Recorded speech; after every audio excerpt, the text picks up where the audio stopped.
ठीक है सब।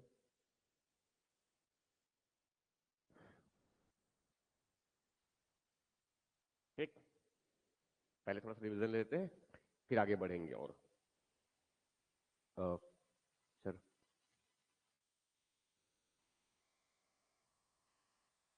Right, battery.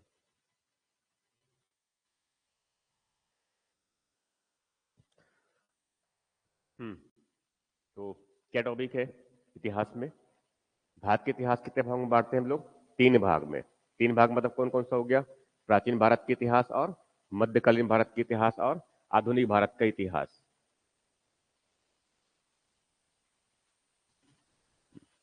आधुनिक भारत के इतिहास, और साथ में क्या है? राष्ट्रीय आंदोलन। ठीक है, तो अब हमें समझना है क्या है कि इस पूरे भारत के इतिहास में क्या है, ये पूरी चीजें हैं एक्चुअल में ये। ठीक है, ये पूरी चीजें मतलब क्या हुआ कि हमारे पास में सबसे पहला टॉपिक जो आता है इतिहास में, इतिहास में जो पहला टॉपिक होता है वो टॉपिक क्या होता है हमारे पास में?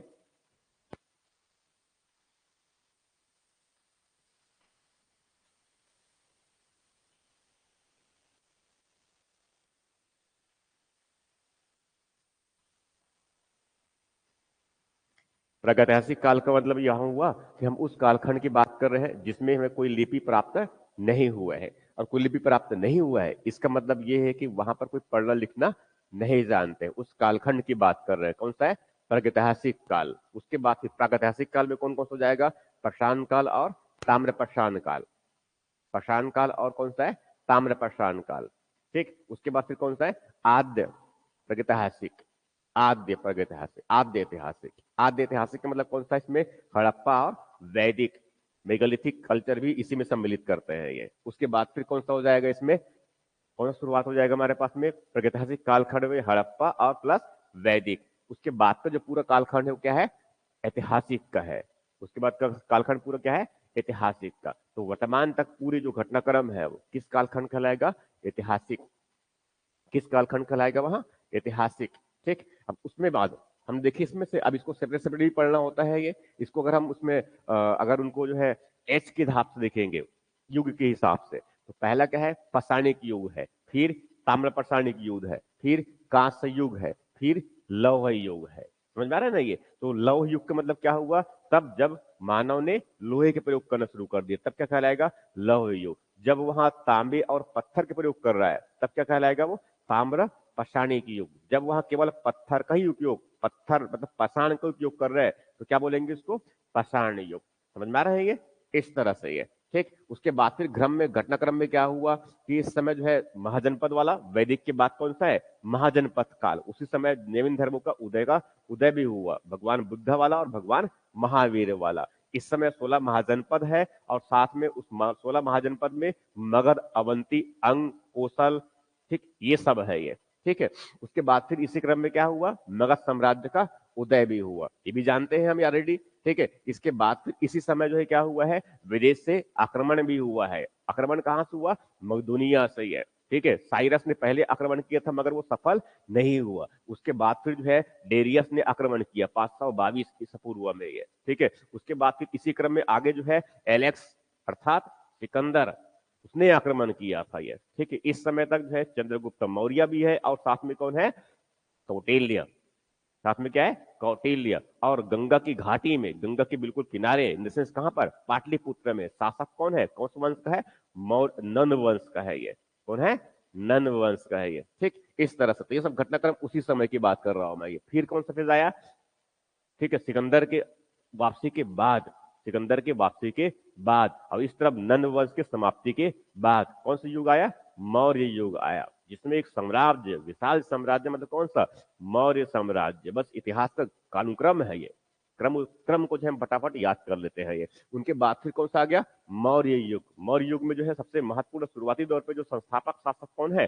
चंद्रगुप्त मौर्य। चंद्रगुप्त मौर्य के बारे में जानकारी कहां से मिलती है? कौटिल्य के अर्थशास्त्र। बहुत महत्वपूर्ण है ये। इसके बाद फिर एक और महत्वपूर्ण व्यक्ति जो है सेल्यूकस का दूध बन करके आया था चंद्रगुप्त मौर्य के पास। क्या नाम है उनका? जो है मेगास्थनीज। उसने कौन सी किताब लिखा? इंडिका। राइट, इससे भी जानकारी मिलती है किस वंश के बारे में?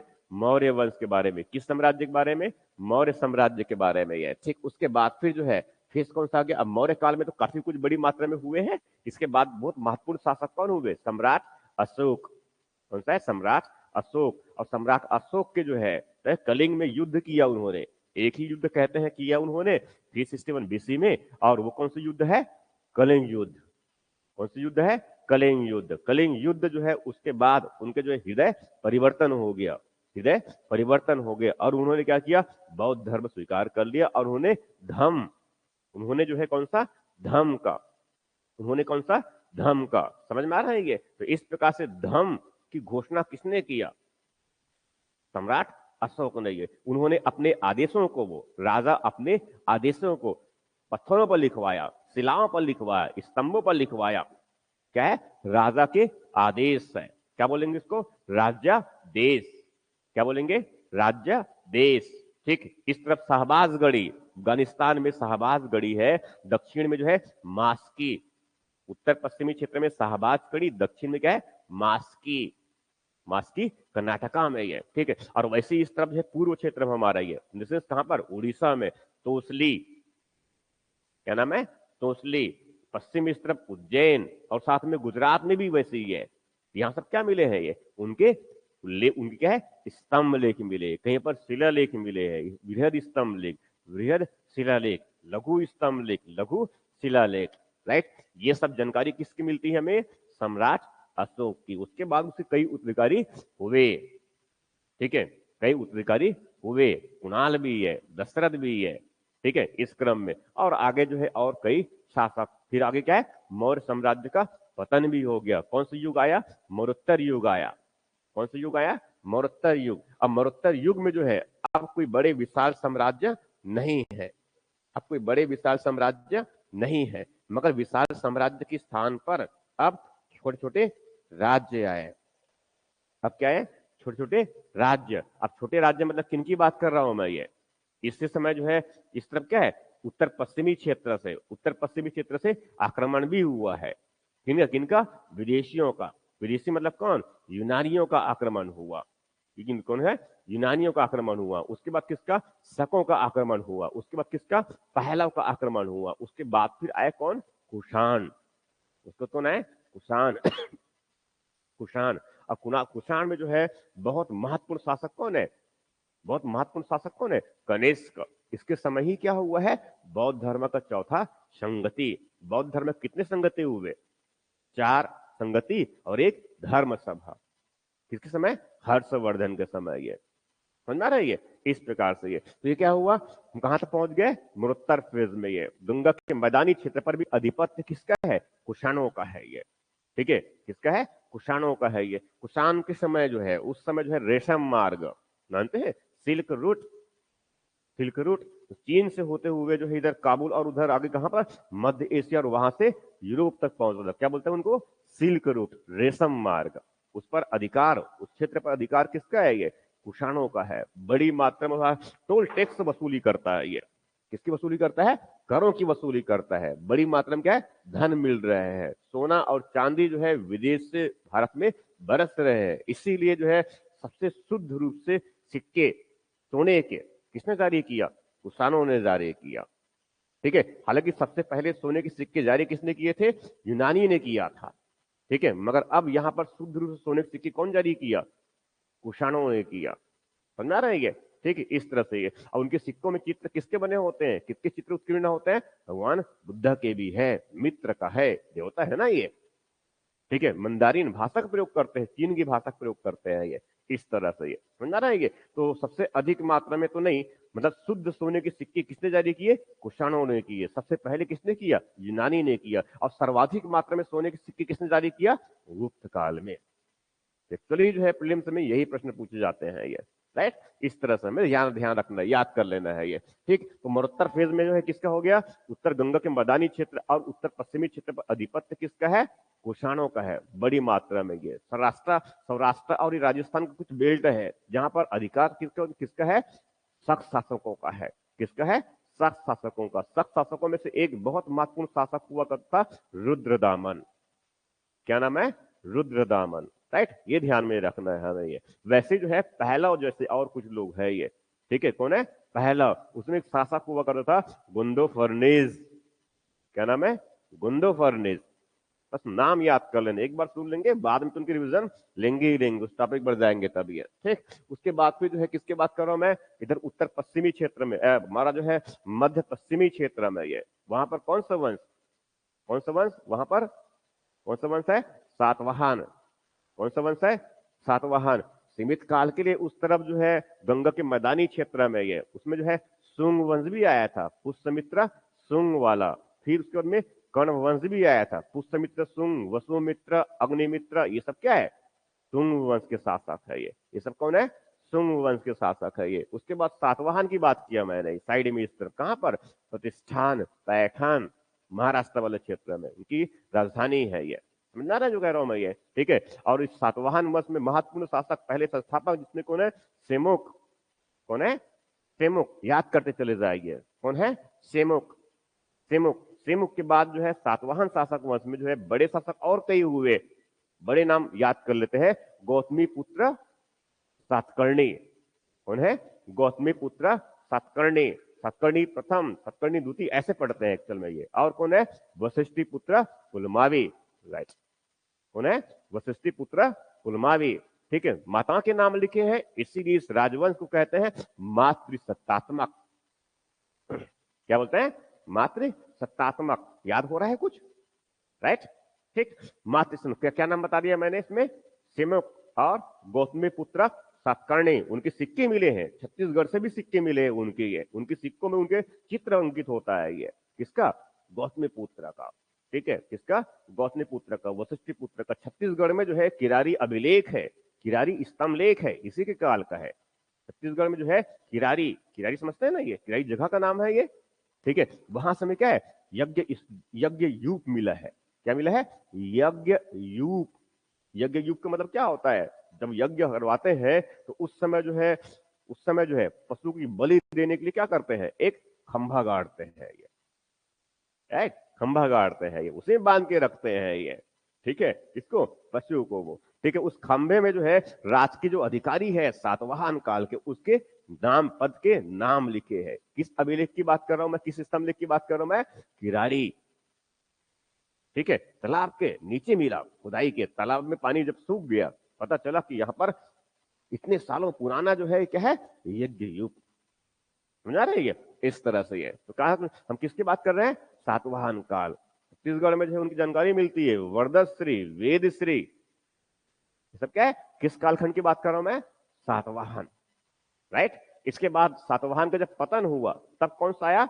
वाकाटक। उसी क्षेत्र में ना, विंध्य प्रदेश के जो है एक शक्ति, इनको क्या बोलते हैं? संस्थापक कौन है? विंध्य शक्ति।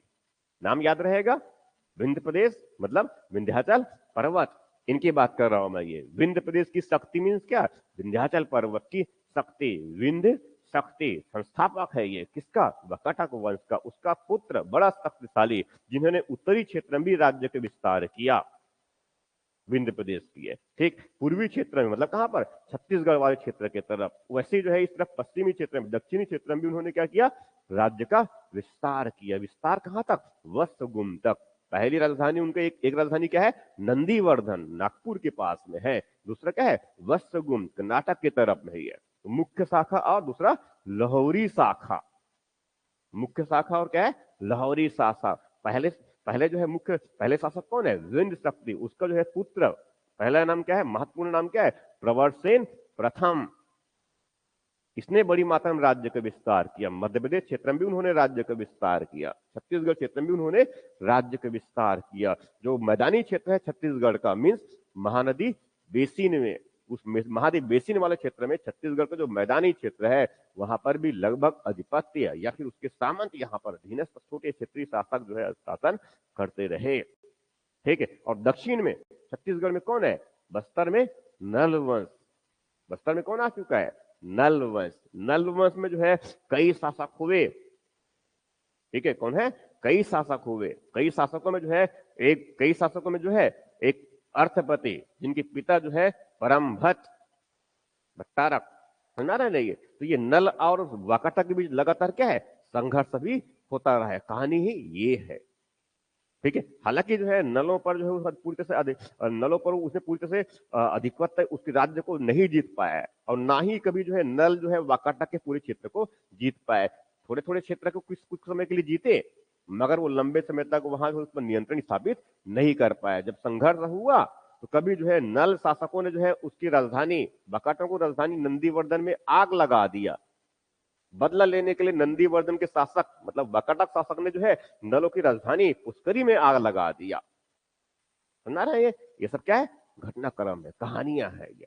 ठीक है, इस तरह से तो कहां पहुंच गए हम लोग? वाकाटक। ठीक है, उसके बाद इन सब के साथ साथ जब कुषाणों का उधर पतन हुआ, तब गंगा के मैदानी क्षेत्र में जो है एक और राजवंश जिन्होंने विशाल साम्राज्य की स्थापना किया। कौन सा है ये? गुप्त वंश। कौन सा है? गुप्त। श्रीगुप्त जो है कुषाणों का सामंत था। उसके बाद फिर श्रीगुप्त के बाद गरुत्तक, चंद्रगुप्त प्रथम और समुद्रगुप्त, फिर चंद्रगुप्त द्वितीय, कुमारगुप्त, स्कंदगुप्त। समझ में आ रहा है ये? इस तरह से ये, और लास्टली जो है विष्णुगुप्त। इस प्रकार से बस नाम याद कर लेना रेंडमली हमें ये। ठीक है, याद हो रहा है ये? कुछ याद हो रहा है धीरे धीरे करके ये? ठीक, सब बहुत तेजी से याद होता चले जाएगा ये। ठीक है, गुप्त वंश और इस तरफ कौन है? वाकाटक। दोनों में जो है अच्छा मित्रता और साथ में सगे संबंधी है, रिश्तेदार है आपस में ये दोनों। पूरे उत्तर भारत वाले क्षेत्र और इस तरफ दक्षिण पश्चिमी वाले क्षेत्र, मतलब से पश्चिम मध्य पश्चिमी वाले क्षेत्र, दोनों पर अधिकार करके जो है व्यापार वाणिज्य और पूरे क्षेत्र का विकास किया। कौन? वाकाटक और गुप्त मिलकर के ये। समझ रहे हैं इस तरह से ये? तो ये क्या है? गुप्त फेज आ गया। क्या है? गुप्त फेज आया। अब गुप्त के बाद गुप्तोत्तर में फिर वही क्षेत्रीय राजवंश। समझ रहे हैं ये? इस तरह से ये, तो ये सब क्या है? ये सब घटनाक्रम है ये। ठीक, अब आगे बढ़े। ठीक है, कल हमने जो पढ़े हैं उसको थोड़ा सा रिवीजन और ले लेते हैं ये। ठीक है, कल हम लोग जो पढ़े हैं उसको रिवीजन ले लेते हैं। कल 9 तारीख था क्या? कल जो पढ़े हम लोग क्या है? भारत के इतिहास के जानकारी के स्रोत। इसकी बात की थी हम लोगों ने, भारत के इतिहास के जानकारी के स्रोत। फटाफट कर लेते हैं इनके इतिहास के जानकारी के स्रोत, मतलब किसकी बात करो? कम से कम प्राचीन भारत के इतिहास के जानकारी के स्रोत। ठीक, तो क्या होता है? पुरातात्विक स्रोत, और दूसरा क्या होता है? साहित्यिक स्रोत। पुरातात्विक स्रोत का मतलब क्या है? पुरातन अवशेष है, उत्खनन करते हैं।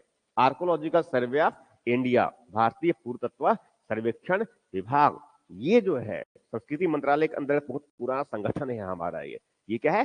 खोज करता है, उत्खनन करता है पुरातन अवशेषों का। समझ में है? नहीं, उत्खनन मतलब क्या है? खुदाई करते हैं ये किसका?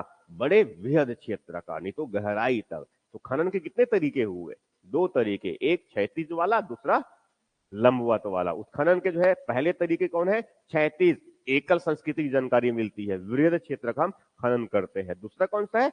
गहराई से खनन करते हैं, बहुसंस्कृतिक जानकारी मिलती है। ये कौन करता है? ये archaeological survey of India. Chhattisgarh में जो है सिरपुर का भी उत्खनन किया गया 53-54 के दशक में, 50 उस समय में, और भी कई बार है ये। आरंग क्षेत्र का भी उत्खनन किया गया है। इस तरफ खारून नदी घाटी में जो है रीवा, रीवा, तरी घाट, ये सब नए नए स्थल है छत्तीसगढ़ में भी।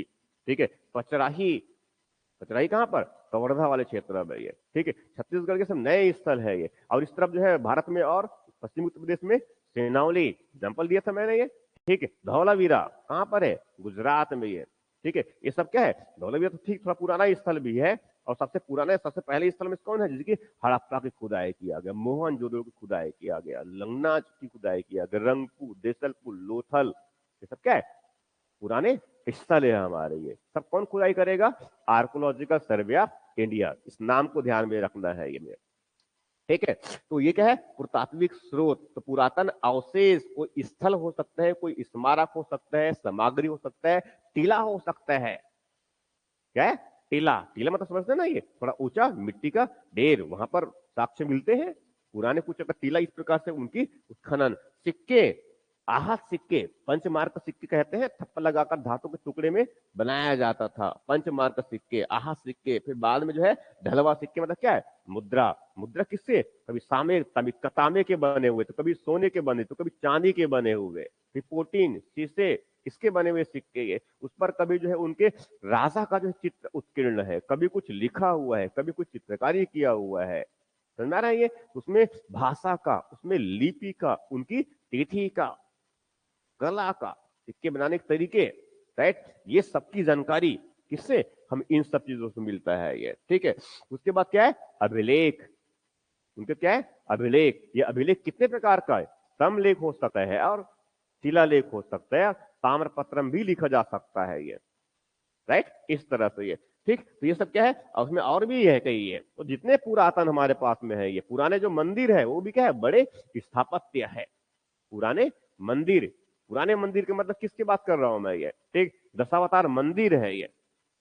कहां पर, ये क्या है, दशावतार मंदिर है ये, समझ में आ रहा है ये। इस तरफ महाराष्ट्र मध्य प्रदेश में ये खजुराहो में कई मंदिर है ये, खजुराहो में कई मंदिर है। दक्षिण में जो है क्या है, पुराने प्राचीन मंदिर कई, उसमें से ये कोई चोल काल का, कोई जो है, कोई जो है पल्लव काल का, विदेश्वर मंदिर, मीनाक्षी मंदिर, समझ में आ रहा है जो कह रहा हूं मैं ये सब क्या है। कहीं पर जैसे कि लिंगराज मंदिर है, कंदरिया महादेव का मंदिर इधर खजुराहो क्षेत्र में, ये इधर, समझ आ रहा है जो कह रहा हूं मैं ये सब। तो कुछ पुराना और कुछ थोड़ा सा नया, ये सब क्या है, पुरातन हमारे स्थापत्य है, स्थापत्य कला है ये, राइट। ये सब जो है पुराने हमारे क्या है, सब पुरातात्विक साक्ष्य है, पुरातन साक्ष्य है कि भारत के इतिहास प्राचीन काल में ऐसा था, ठीक।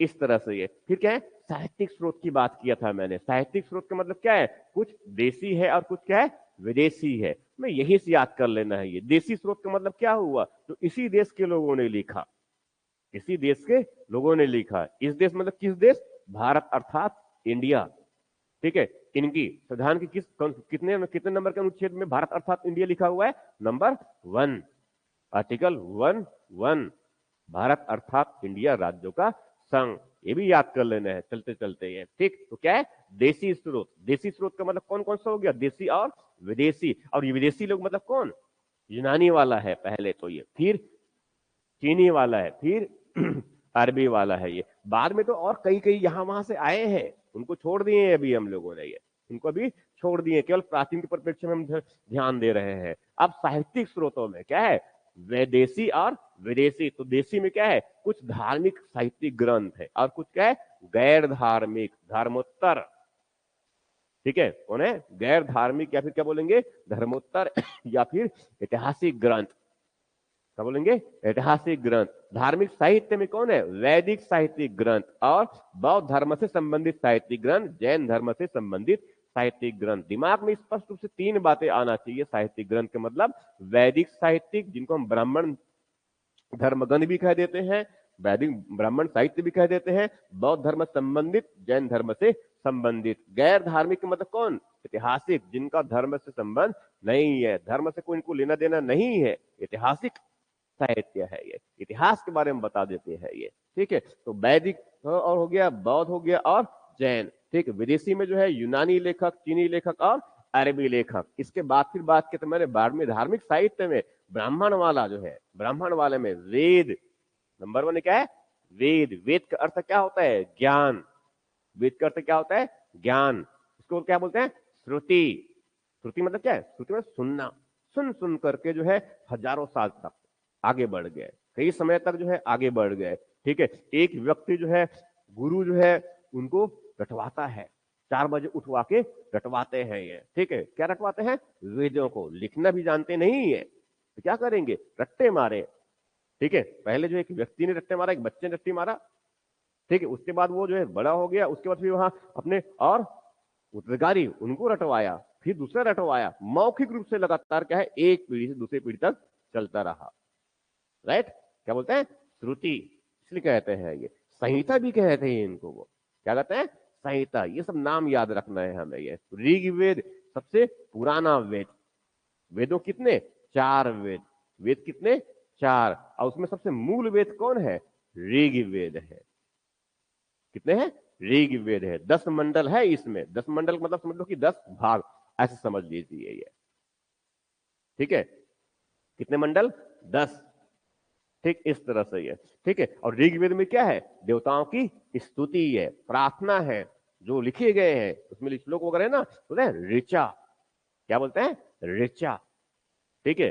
ऋचा है उनमें, जैसे कि अस्तमा सदगमयम, अस्तमा सदगमय, असत्य से किस तरफ, सत्य की ओर, राइट। यही समझ रहे ना ये, ये सब बात नहीं है। तो ये सब कहां से पढ़े होंगे? पुराने सूक्तियां 6वीं क्लास 7वीं 8वीं क्लास संस्कृत में पढ़े हैं ना। ये वही बातें कह रहा हूं मैं। ये वेद ब्राह्मण ग्रंथ जो है, वेदों में जब स्तुति कर रहे होते हैं, उसके साथ जो कर्म कांड करते हैं उसका पहले तो थोड़ा थोड़ा उल्लेख था, बाद में उनका और विस्तार किया।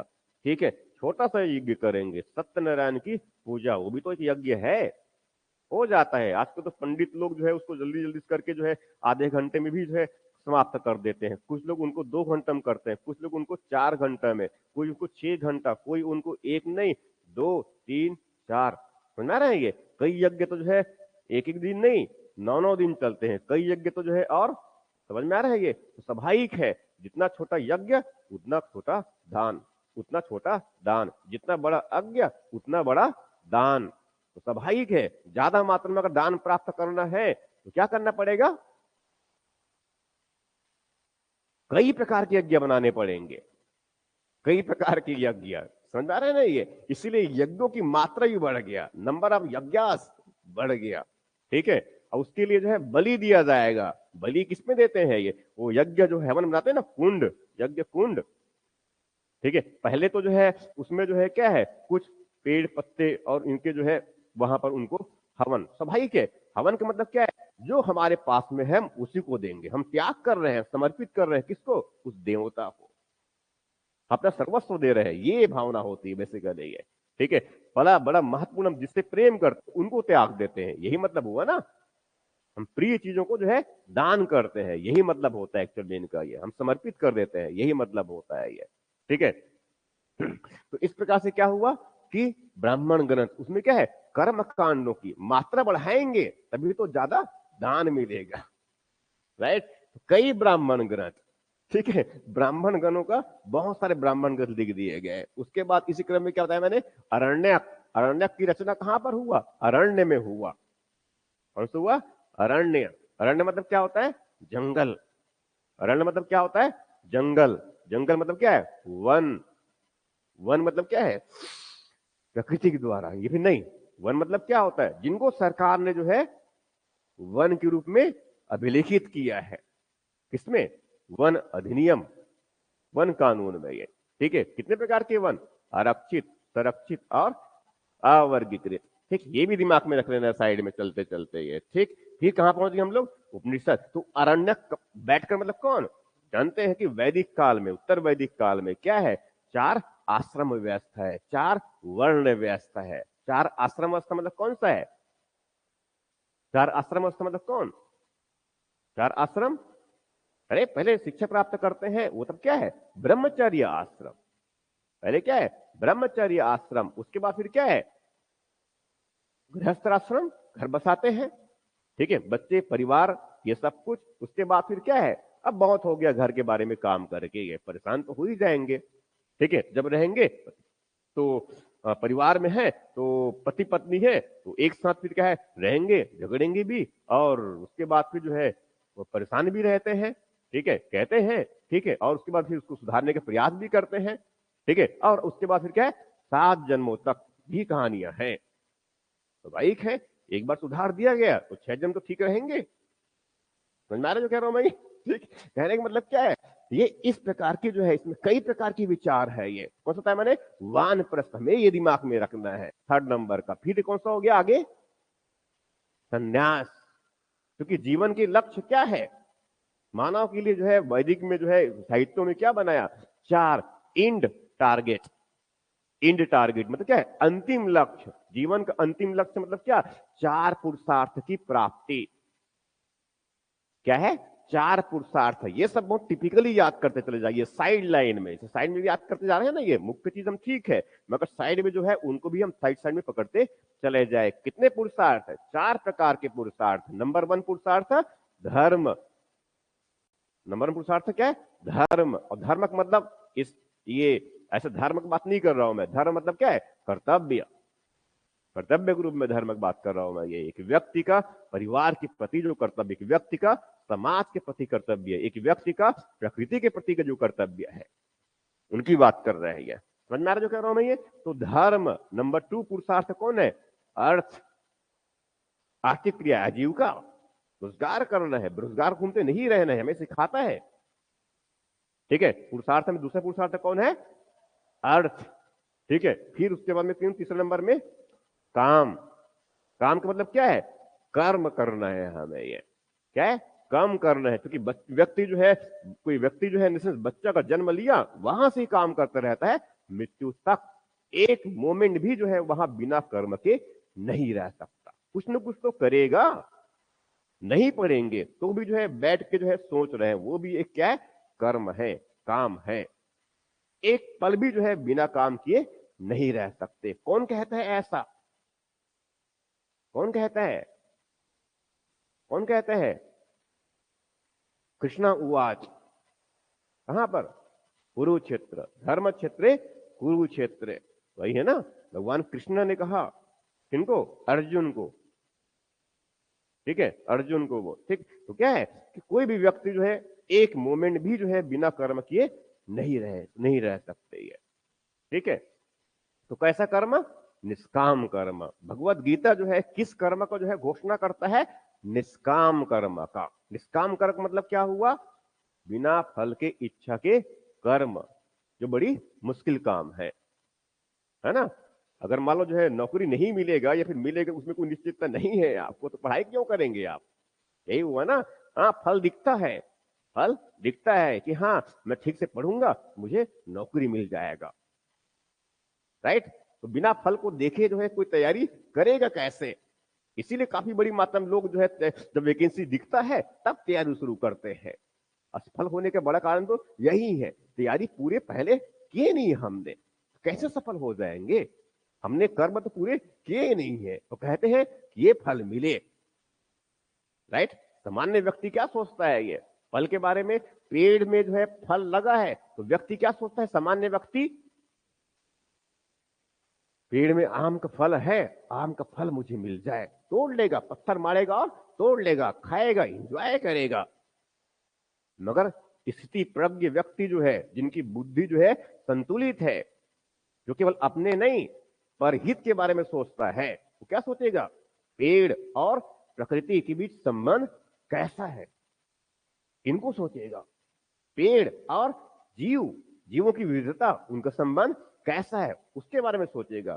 पेड़, जंगल और जमीन का संबंध कैसा है, उसके बारे में सोचेगा। कौन?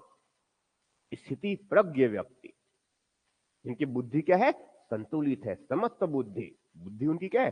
संतुलित। अपनी तैयारी के समय भी क्या करना है? हमें अपनी बुद्धि को संतुलित रखना है, राइट। सुबह सुबह किसी ने दिमाग खराब कर दिया, आके बैठे हैं, पढ़ नहीं पाएंगे, राइट। घर से निकलते समय जो है किसी ने कुछ कह दिया, तो एक व्यक्ति ने कुछ कहा, पूरे दिन भर दिमाग खराब। समझा रहेंगे, यही होता है ना एक्चुअल में ये। तो क्यों अपना दिमाग खराब करें उनकी विधि? ठीक है, बेहतर तो ये है हम अपना दिमाग ठीक रखें, बाकी लोगों को दिमाग खराब होते रहना चाहिए। और उससे क्या मतलब है? हमें अपना काम कर लेना है। हम किसी के बिना नुकसान किए क्या कर रहे हैं? हम अपने लिए काम कर रहे हैं। तो भाई के हम पढ़ेंगे, जग बढ़ेगा।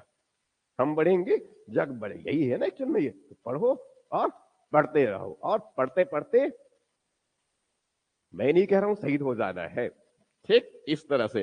किसकी बात कर दिया मैंने? किसकी बात किया मैंने? धर्म, अर्थ, काम, और लास्टली क्या है? मोक्ष। अंतिम लक्ष्य है। वैदिक काल में जो है मोक्ष ठीक है, मगर हमें इसी जीवन में क्या है? भौतिक सुख सुविधाएं चाहिए। इसीलिए वहां देवता पूजा करेंगे। भौतिक सुख सुविधाएं अगर इंद्र पानी नहीं बरसाएंगे तो इंद्र पूजा क्यों करेंगे? यही है ना। ठीक है, वो जो है लुटेरों से अगर इंद्र रक्षा नहीं करेगा, उनके नगरों को जो है अगर नहीं सुरक्षित रखेगा इंद्र, तो इंद्र की पूजा नहीं करेंगे। ठीक है, पुर की रक्षा करने वाले ये पुराने जो पुर थे उनको तोड़ने वाले कौन है? पुरेंद्र। कौन? इंद्र। यही है ना, वनस्पति के देवता। कौन? सोम। सोम बड़ा प्यारा है उनको, वो सोम रस पीते हैं। ठीक है, क्योंकि बात कर रहा हूं मैं ये, ठीक इस तरह से। तो वनस्पति के देवता कौन है? सोम है ये। वनस्पति के देवता कौन है? सोम। इस प्रकृति का संरक्षक, प्रकृति का संचालक, प्रकृति का संचालक कौन है? प्रकृति का संचालक कौन है? कौन है? सोम। अग्नि, नाम सुने? अग्नि, अग्नि तो ठीक है, जला भी देता है और हमें उसकी आवश्यकता है, बिना उसके हम रह ही नहीं सकते। ठीक है, आग नहीं होगा तो खाना कैसे बनाएंगे, ये समस्या ही समझ उत्पन्न हो जाएगा। मगर ये अग्नि ऐसा है जो संदेश वाहक है। संदेश वाहक देवता कौन है? संदेश कौन पहुंचाएगा? भाई इंद्र तो अंतरिक्ष में रहता, आकाश में रहता है ना, ऊपर रहता है ये। तो यहां हम कुछ काम करेंगे, यहां यज्ञ हवन करेंगे, तो संदेश ऊपर तक जाएगा कैसे? यज्ञ पहुंचाएगा ना। वही में स्वाहा स्वाहा करेंगे। स्वाहा किसको बोलते हैं? अग्नि की पत्नी का नाम क्या है? स्वाहा है। पहुंचाएगा संदेश ऊपर तक। यही हुआ ना एक्चुअल में ये। तो कौन संदेश वाहक देवता कौन है? अग्नि है। समझ में आ रही है? इसलिए कहते हैं ओम भूर्भुवस्सुवः स्वाहा। यही कहते रहते हैं एक्चुअल में, ये बार बार स्वाहा कहते हैं, मंत्र नहीं पढ़े लास्ट में स्वाहा स्वाहा, यही करते हैं ना एक्चुअल में ये। किस बताया मैंने? यज्ञ। नाम याद हो रहा है कुछ देवताओं के? ठीक है, इस तरह के देवता है, बहुत सारे देवता है, और देवता ही देवता 33 कोटि देवता। ठीक है, इस तरह से कहां पहुंच गए हम लोग? मोक्ष वाला, मोक्ष बताया था मैंने ये। ठीक, उसके बाद फिर कहां के बाद बढ़ गया हूं मैं इसमें, याद हो रहे हैं? ठीक, इसके बाद फिर अरण्यक के बाद क्या है? उपनिषद। उपनिषद का अर्थ क्या होता है? उपनिषद। उपनिषद। दूर बैठेंगे तो हो सकता सुनाई ना दे, हालांकि यहां पर माइक लगा है अभी, पहले तो माइक नहीं हुआ करते थे। ठीक है, तो क्या पास में बैठेंगे स्वाभाविक है ना, दूर बैठने की तो बात ही नहीं है। तो गुरु जो है शिक्षा कैसे देगा? पेड़ के नीचे बैठ कर, निकट बैठा के, ठीक है, सुबह सुबह उठा के रटाएगा। क्या बात करेगा? ज्ञान की बातें करेगा। ठीक है, क्या बात करेगा? ज्ञान की बातें करेगा। ठीक है, इसलिए उपनिषद का अर्थ ही क्या होता है? उपनिषद, निकट बैठकर, गुरु के समीप बैठकर ज्ञान प्राप्त करना। राइट, तो ज्ञान के बारे में सर्वाधिक बात करने वाले जो है धार्मिक ग्रंथ वैदिक साहित्य में कौन है? उपनिषद। कितने उपनिषद? 108 उपनिषद। उसी का जो क्रक्स है, सार है, वो कौन है? श्रीमद् भगवद गीता। कौन है? श्रीमद् भगवद गीता। किसका हिस्सा है वहां? किस महाकाव्य का हिस्सा है? महाभारत का। राइट, इस प्रकार से क्या हो गया? उपनिषद। वेदांग, कितने वेदांग? 6 वेदांग। वेदों में जो बातें लिखी गई थी उन लोगों को समझ में नहीं आ रहे थे, वैदिक भाषा में लिखा गया है ना, वैदिक संस्कृत में लिखा गया है, सामान्य लोगों को समझ में आते ही नहीं है। इसीलिए उनको, उनकी जो मूल बातें हैं उनको थोड़ा सरल शब्दों में समझाने के लिए क्या लिखा गया? वेदांग। कितने? 6। समझ में आ रहा है ना ये? तो इस सरल भाषा में समझाने के लिए, इंग्लिश में बातें समझ में नहीं आती, कोई बड़े अच्छे लिखे लिखते कोई बातें, तो क्या करते हैं कुछ लोग? अनुवादक, अनुवाद करते हैं, हिंदी में अनुवाद कर देते हैं। समझ आ रहे ना ये? आजकल तो जो है प्रधानमंत्री जब मन की बात कर रहे होते हैं तो थोड़ी देर बाद में कहनी चाहिए, गोड़ी में, हल्बी में भी अनुवाद हो जाता है कि लोगों तक उनकी बातें पहुंचे। ठीक, इस तरह से ये क्या है? तो क्या है? वेदांग। कितने वेदांग? 6। उपवेद कितना? 4 उपवेद में से ध्यान में रखना है ये।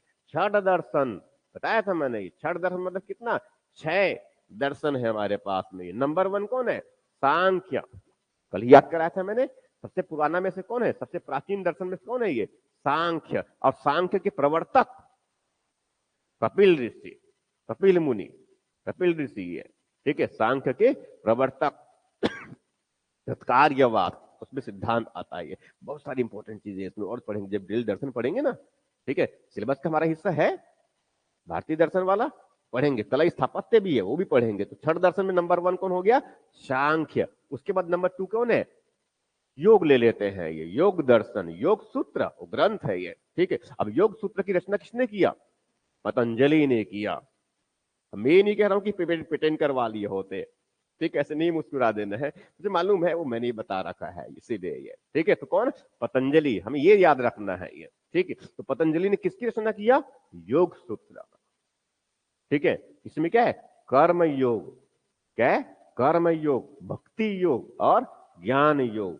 तो योग कितने प्रकार का हो गया? 3 प्रकार के ये। ठीक है, मगर सबसे श्रेष्ठ कौन सा हो गया? कोई कहेगा ज्ञान, कोई कहेगा भक्ति, कोई कहेगा कर्म।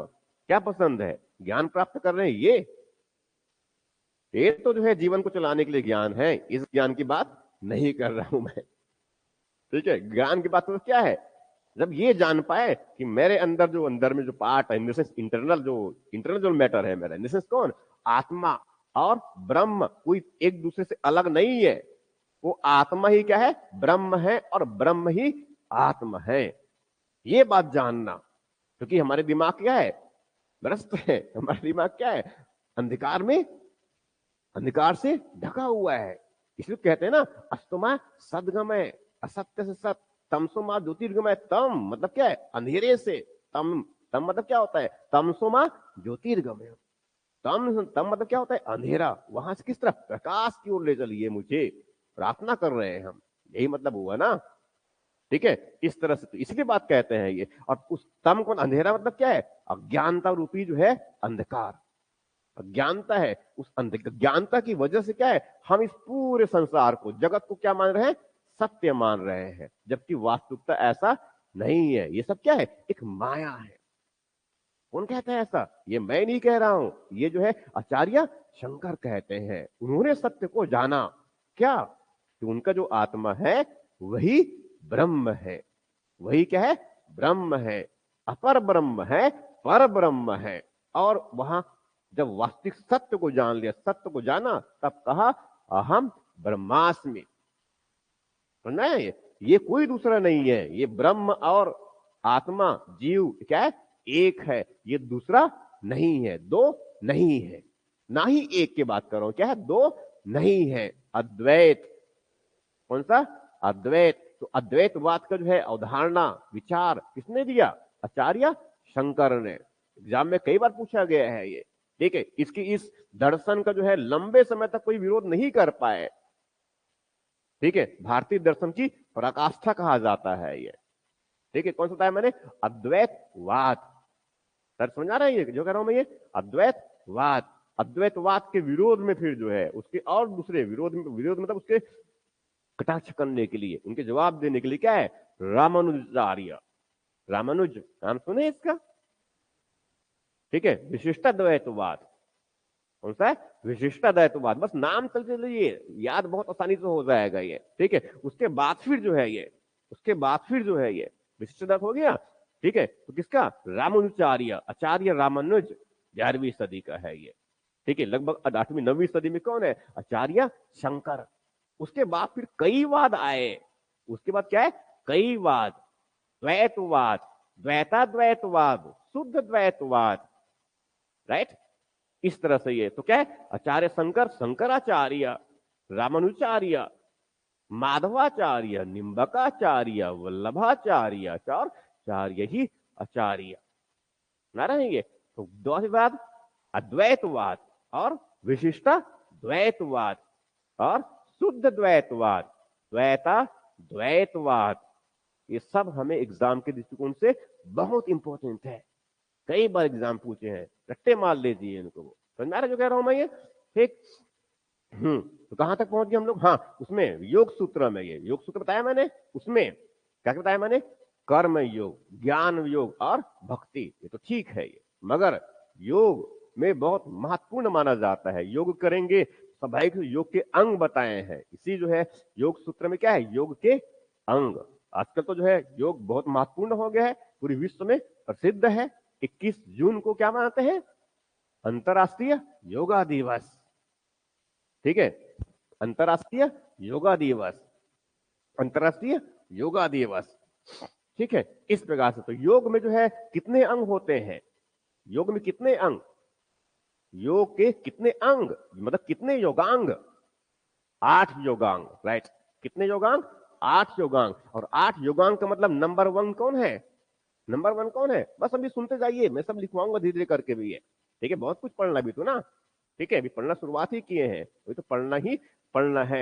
युगांग में जो है नंबर 1 क्या है, यम। यम का मतलब यमराज की बात मैं नहीं कह रहा हूं, ना ही चित्रगुप्त उनके साथी की बात कह रहा हूं मैं। ठीक है, किसकी बात किया मैंने, यम, पहली बातें हैं ये। ठीक है, उसके बाद क्या है, नियम। क्या है, नियम, यम, नियम, और आसन, प्राणायाम हो गए। चलो आगे बढ़ जाते हैं, और प्रत्याहार हो गया ये। उसके बाद फिर क्या है, ध्यान धारणा और समाधि, ध्यान धारणा समाधि, समझ में आ रहा है जो कह रहा हूं मैं? ये इस तरह से ये तो क्या है, ये अष्टांग योग कहलाते हैं। क्या है? अष्टांग योग। तो अष्टांग योग जो है हमारे मुख्य परीक्षा सिलेबस में है, राइट? मुख्य परीक्षा सिलेबस में और क्या है? अष्टांग योग। मुख्य परीक्षा में प्रश्न पूछते हैं यम क्या है, नियम क्या है, यम क्या है, नियम क्या है, प्रत्याहार क्या है, ध्यान क्या है, समाधि क्या है, धारणा। समझा रहे? ये दो दो नंबर क्वेश्चन पूछते हैं मुख्य परीक्षा में। पढ़ रहे तो साइड में उसको भी ध्यान रखते पढ़िए। ठीक है, इस तरह से ये तो क्या हो गया, दूसरा योग सूत्र हो गया। अब तीसरे नंबर में क्या है? न्याय। न्याय, न्याय के प्रतिपादन किसने किया? गौतम ऋषि। गौतम ऋषि जो है बड़े क्रोधी व्यक्ति, क्रोध में आ गए और उन्होंने अपनी पत्नी को जो है श्राप दिया था। यही वाला है ना ये? अनुसुईया, अहल्या, राइट। कितने तार दिया इनको, कितने उनको जो फिर से पुनर्जीवित प्रकट कर दिया, ऐसे मानते हैं ये। समझ आ रहा नहीं ये? ठीक है, इस तरह से ये गौतम ऋषि कहाँ रहते थे? और यही छत्तीसगढ़ में रहते थे ये। ठीक है, ये सब जो है ये तो ना सप्तऋषि कहां पर? सेवा के पास। सेवा कहां पर? धमतरी के पास। मुचुकुंद ऋषि भी रहते हैं, लोमस ऋषि भी रहते हैं। ये कोई राजिम में रह रहा है, कोई यहाँ रह रहा है, कोई इधर सिरपुर के पास में। एक तो वाल्मीकि है, महर्षि वाल्मीकि, जानते हैं ना ये? ठीक है, कहां पर? तुरतुरिया। ठीक है, लोकुश का जन्म वहीं पर, घोड़ा को वहीं पर पढ़ा, अश्वमेध यज्ञ वाला ये। ठीक है, युद्ध भी वहीं पर हुआ है ये सब याद रख लेना है चलते चलते हमें ये। ठीक, कितने? न्याय दर्शन। तो न्याय दर्शन के प्रवर्तक कौन है? गौतम ऋषि। ठीक, उसके बाद फिर कौन सा दर्शन आया? चारवाक। कौन सा आ गया? चारवाक। चबाते रहते हैं हमेशा, ये खाने पीने की बात करते हैं पूरे। क्या है, क्या है, क्या है? हमेशा भूखे रहते हैं, बस खाने के लिए बस जीवित है, ऐसा मान लीजिए। इनको लोग खूब बदनाम किए तत्कालीन समय में ये। ठीक है, लोग क्या है, खूब बदनाम किए। सिर्फ ये इनको क्या है, इनको जो चार पुरथा से कोई मतलब नहीं है। उनको मतलब सिर्फ किससे है? दो से। और दो मतलब कौन? अर्थ और काम। और अर्थ की आवश्यकता भी क्यों? क्योंकि काम के लिए क्या चाहिए? अर्थ चाहिए। अगर काम के लिए अर्थ की आवश्यकता नहीं पड़ता तो उसको भी स्वीकार नहीं करते ये। यही मतलब है ना? ठीक है, तो चार पुरुषार्थ में कितने मानते हैं ये? दो को वो। और ये बाकी कुछ चीज को कोई जो है प्रमाण प्रस्तुत करता है ना, किसी को नहीं मानता ये। अनुभव को नहीं मानता ये, अनुभव को नहीं मानते। वो उपमा देते हैं ना, किसी को बताया था मैंने नीलगाय वाली एग्जाम्पल। हाथी और चार अंधों को पकड़ा करके देखो, पूंछ को और पैर को और कान को, सूपा कह रहा है, कोई खंभा कह रहा है, कोई इसमें झाड़ू कह दे रहा है। ठीक है, ये बताया था मैंने ना ये। ठीक है, ये क्या बताया था ना ये? उसको बोलते हैं अनिकांतवाद। ये क्या है? एक बड़ा फिलॉसफी का हिस्सा है ये। क्या बोलते हैं? अनिकांतवाद। कि एक ही चीज को व्यक्ति अगर अलग अलग लोग देखे, अलग अलग दृष्टिकोण है। इसीलिए हर एक जानकारी को, हर एक तथ्य को देखने का कई दृष्टिकोण। मैं ऐसा पढ़ा रहा हूं, जरूरी नहीं कि इसको और बाकी लोग ऐसा पढ़ाएं। ये मेरा स्टाइल है। यही हुआ ना पढ़ाने का ये। तो सबका पढ़ाने का स्टाइल अलग अलग हो सकता है। जैसे कि मंदिर निर्माण की अलग अलग स्टाइल, मंदिर निर्माण की स्टाइल कौन कौन सा? नागर, द्रविड़ और वेशर, राइट? इस तरह से है। तो क्या है, कौन सा हो गया? चारवाक दर्शन। तो चारवाक दर्शन का जो है उसका किसने प्रवर्तन किया कहते हैं? चारवाक।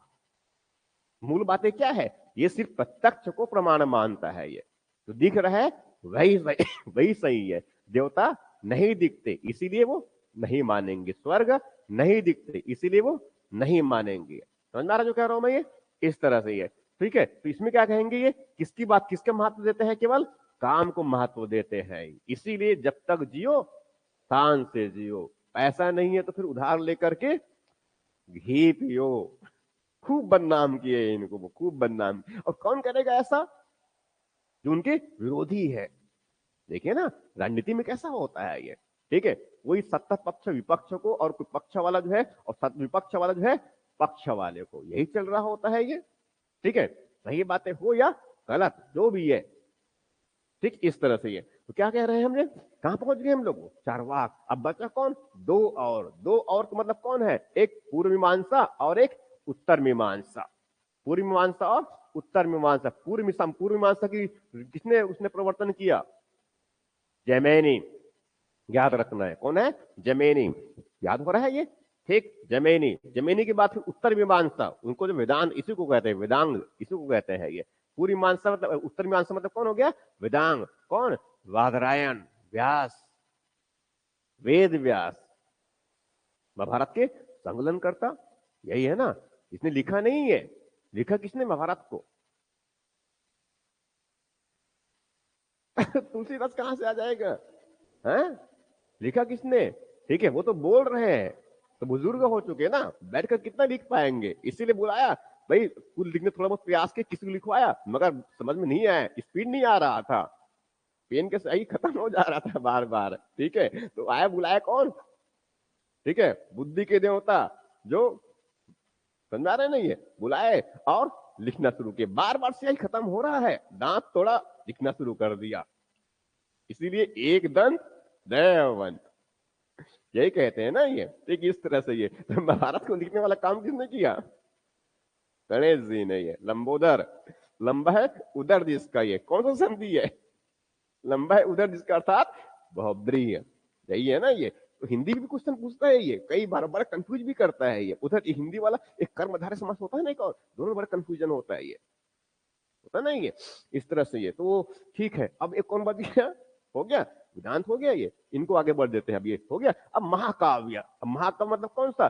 दो काव्य जो क्या है, काव्यों में महान है, बृहद है, 2400, फिर 24,000, नहीं 24,000, जय संहिता, नाम सुनिए इसका, जय संहिता। पहले कहा जय संहिता, फिर और शास्त्र से जय शास्त्र संहिता, मतलब इस लोगों की संख्या क्या है? बढ़ती चली गई। रामायण काल में रामायण लिखा गया, महर्षि इसने, वाल्मीकि ने। ये कहते हैं वाल्मीकि के बारे में जानते हैं ना स्टोरी? नहीं जानते? नहीं, वाल्मीकि नहीं जानते। वाल्मीकि कहानी क्या है? लुटेरे हैं, हाँ, लुटेरे। ठीक है, लुटता रहता है ये। एक दिन एक व्यक्ति ने से ब्राह्मण जा रहा था, उनको भी लूटने के पास चला गया। प्रश्न पूछा, रुकिए पहले जवाब दीजिए। ठीक है, मुझे लूट लेंगे आप। किसकी लूट रहे हैं? भाई उनके पति पत्नी जो है और बच्चे सब घर में क्या है, परिवार पूरा क्या है, भूखा है। नहीं लूटूंगा तो पूरा परिवार भूखा मर जाएगा। राइट? जाओ पहले एक बार पूछ के आओ, ये जो लूट करके जो है आप जो पाप के भागी बन रहे हैं, क्या उसमें उनकी हिस्सेदारी है कि नहीं? गए पूछे, क्या जवाब मिलेगा? भाई आप लूटो, हम उससे क्या मतलब है, जो पाप होगा आप ही करेंगे, जो पुण्य होगा आप ही मिलेंगे। समझ में आ गया? लूटना छोड़ दिया। समझ में आ रहा है ये? इस तरह से ये इनके बारे में एक और चर्चा है, ये एक और चर्चा है इनके बारे में, ये एक और कहानी छोटी सी। ये पेड़ का डाली को काट रहा है, डाली को काट रहा है। कैसे काट रहा है? इधर बैठा हुआ है और यहां पर काट रहा है, यहां पर बैठा हुआ है डाली में, और उसी डाली के जो है इसी शाखा में, जिस शाखा में बैठा है उसी डाली को काट रहा है। क्या होगा? वाल्मीकि कौन सी भाषा में लिखा? रामायण संस्कृत। कितने श्लोक प्रारंभिक, पहले जो है कितने? 6,000 श्लोक। कितने? 6,000। समझ में आ रहा है ना ये? और कल मैंने एक श्लोक पढ़ के बताया भी था, बताया था ना कल मैंने, ये वर्णा नमर्थ संघा नाम। ठीक है, इस तरह से ये वर्ण और अर्थ, वर्ण वहां शुरुआत होता है, रामचरितमानस का ये। ठीक इस तरह से ये क्या है? दो महाकाव्य, दो महाकाव्य मतलब कौन हो गया? रामायण और महाभारत। क्लियर? ठीक। इसके बाद और इसमें क्या है? स्मृति ग्रंथ वगैरह भी है। इसके बाद में क्या है? स्मृति ग्रंथ भी है। ठीक है, स्मृति ग्रंथ भी है। पुराण कितना? 18 पुराण। कितने पुराण है? 18 पुराण है। विष्णु पुराण, भागवत, शिव, गरुड़, ब्रह्म, पद्म, ये सब पुराण है। ये मार्कंडे, अग्नि पुराण, भविष्य, भविष्य को, ठीक है, भविष्य को जानने के लिए क्या है? भविष्य पुराण, ऐसा है। ठीक है, अलग बात है। वो चित्रगुप्त बताया था मैंने, भविष्य को जो कौन लिखवाता है? यमराज लिखवाता है ये। नहीं नहीं, वो हाँ, वो जो जो भी कालक्रम कर रहे हैं, अच्छा अच्छा या बुरा किया, कौन लिखवाता है? वही चित्रगुप्त लिखता है। और कौन इस तरफ? यमराज। भाग्य को लिखने वाला कौन कहते हैं? ये ब्रह्मा। राइट? भाग्य विधाता मतलब कौन? ब्रह्मा ने जैसे लिख दिया वही। तो पढ़े होंगे, नहीं तो सुने होंगे कहानी। ठीक है, इस प्रकार से ब्रह्म पुराण, पद्म, नारदीय, मार्कंडेय, अग्नि पुराण, भविष्य पुराण, ऐसा कई प्रकार। पुराण कितने? 18। महावाक्य कितना? 2। छठ दर्शन कितना? 6। स्मृति ग्रंथ प्रमुख कितना? 6। ये मनुस्मृति, क्या है? मनुस्मृति, इसका अंग्रेजी में अनुवाद करवाया गया था, कोड ऑफ जेंटू लॉज। क्या नाम? Code of Gentoo laws. Laws, laws, laws, law मतलब लॉ, लॉ, लॉ मतलब क्या? कानून, ये वाला। मनुस्मृति, मनुस्मृति रचना किसने? मनु। इसमें सामाजिक नियम है, आचरण के नियम है। आचरण मतलब क्या है? एक व्यक्ति समाज में जो है किस प्रकार से काम करेगा, कैसे अनुशासित रखेगा। तो व्यक्ति को समाज में अनुशासित रखने के लिए क्या है? मनुस्मृति। ले रहे हैं यहां तक ये? ठीक, इस प्रकार से। तो ये क्या है? 6 है, तो कम से कम मनुस्मृति तो ध्यान में रहे। कितने पुराण हो गया? 18। कितने महाकाव्य? 2। कितने छठ दर्शन? छठ दर्शन वाले में 6, याद हो गया। उपवेद कितना है? 4। आयुर्वेद, धनुर्वेद, गंधर्व और शिल्प। ठीक है, और वेदांग कितना? 6। नंबर 1 शिक्षा, नंबर 2 कल्प, नंबर 3 व्याकरण, नंबर 4 निरुक्त, फिर क्षण और ज्योतिष। याद रहेगा भी ये? ठीक, कितने वेद है? 4 वेद है ये। ठीक, इस तरह से। अब उसके बाद फिर आगे बढ़ जाते हैं, ये साइड वाले को भी याद कर लेते हैं थोड़ा सा फटाफट करके। क्या है? यूनानी लेखक। अच्छा, ये ऐतिहासिक ग्रंथ में भूल रहे हैं हम लोग। ये ऐतिहासिक ग्रंथ में कौन है? मैंने पाणिनि। किस सदी का है ये? किस? चौथी सदी ईसा पूर्व का है। पाणिनि का तो कौन सा ग्रंथ हो गया? अष्टाध्यायी। ये क्या है? व्याकरण है। ये क्या है? व्याकरण है, अष्टाध्यायी। किसने लिखा? पाणिनि ने। फिर क्या है? अर्थशास्त्र। अर्थशास्त्र क्या है? कौटिल्य का। फिर क्या है? मुद्रा राक्षस, किसका है? विशाखदत्त का। नीति शास्त्र किसने लिखा? ताम्रंदक। अभिज्ञान शकुंतलम किसने लिखा? कालिदास। मेघदूत किसकी रचना? समझ आ रही है? मालविका अग्निमित्रम किसकी रचना? रघुवंशम किसकी रचना? कालिदास। समझ आ रही है? यूरोप के शेक्सपियर कौन है? नहीं नहीं, यूरोप के कालिदास कौन है? शेक्सपियर। समझ आ रहा नहीं है? ठीक है, उसके बाद क्या है? संगम साहित्य। उनके बाद क्या है? संगम साहित्य। संगम साहित्य बताया था मैंने। ये संगम साहित्य जो है, संगम होता था, ठीक है, पांड्यों के संरक्षण में। पांड्य एक वंश ना, पांड्य वंश, पांड्य वंश, चोल वंश, चेर वंश और सतीपुत्र। दक्षिण भारत की 4 राजवंश। दक्षिण भारत की 4 राजवंश। ठीक है, कौन है? चोल, चेर, पांड्य और सतीपुत्र। अरे किसके बारे में बहुत अधिक जानकारी नहीं मिलता, मगर 4 वंश समझ में आ रहा है ये। ठीक है, उसके बाद दक्षिण भारत में और कई राजवंश हुए। ये संगम काल में जो है, ये संगम मतलब क्या होता है? सम्मेलन है, संगोष्ठी है, गोष्ठी है। ठीक है, कुछ कवि, लेखक, ये सब आपस में मिले, तत्कालीन समाज के बारे में, धर्म के बारे में, ठीक है, जो एक्टिविटीज चल रही है उनके जीवन के बारे में, उन पर उसने विचार विमर्श किया और लास्ट में सबको उन्होंने संकलित कर दिया। राइट? 3 संगम हुए हैं। कितने संगम? 3 संगम हुए। तीनों के अलग अलग उसके परिणाम आए। उसमें जो है उनके साहित्यिक ग्रंथ। पहला क्या? मेलकनको। क्या? मेलकनको, याद रहेगा? किलकनको बट्टू। फिर तोलकापियम, क्या कहेंगे? तोलकापियम। और तिरुक्कुरल, क्या कहेंगे? तिरुक्कुलर।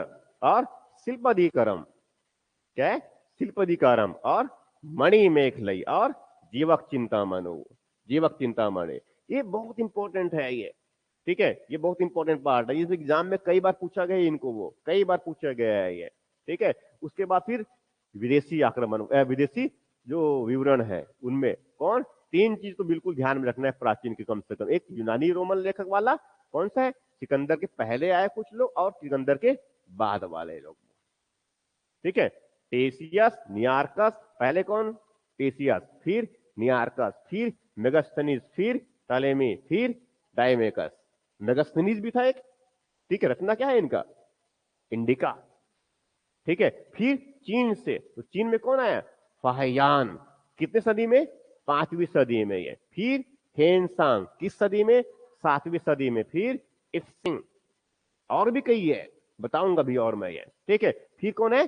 अरबी लेखक है ये। अरबी लेखक में कौन? अल बरूनी और अल मसूदी और अल सुलेमान। याद हुआ? ठीक। अब नए बढ़ जाते हैं हम लोग, और अब जो है आगे बढ़ते हैं। हम्म।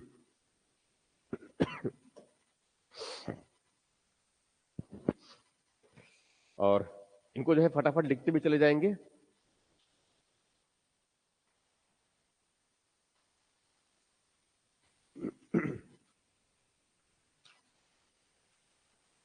कहां तक लिखे हैं आप लोगों ने? अच्छा, यही तक लिखे हैं। हम्म।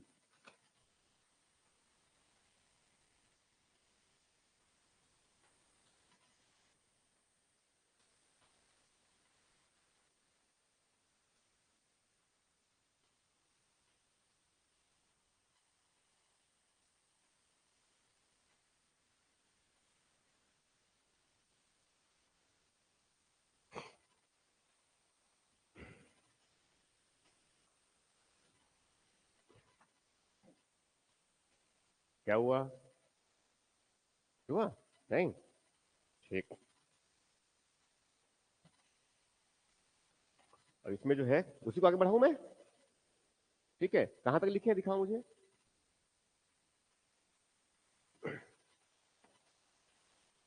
जल्दी बताओ। धातु साक्ष्य, ये ठीक है, ब्राह्मण ग्रंथ, और ये क्षर दर्शन, यही तक ना? ठीक। हम जो है आगे बढ़ रहे हैं। ये क्या है? इतिहास की जानकारी के स्रोत। आज की तारीख है 10 तारीख।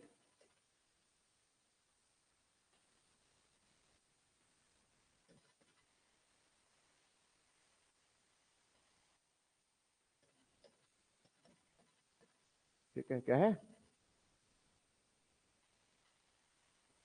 इतिहास के, इसको ऐसा नहीं लिखते हैं आज।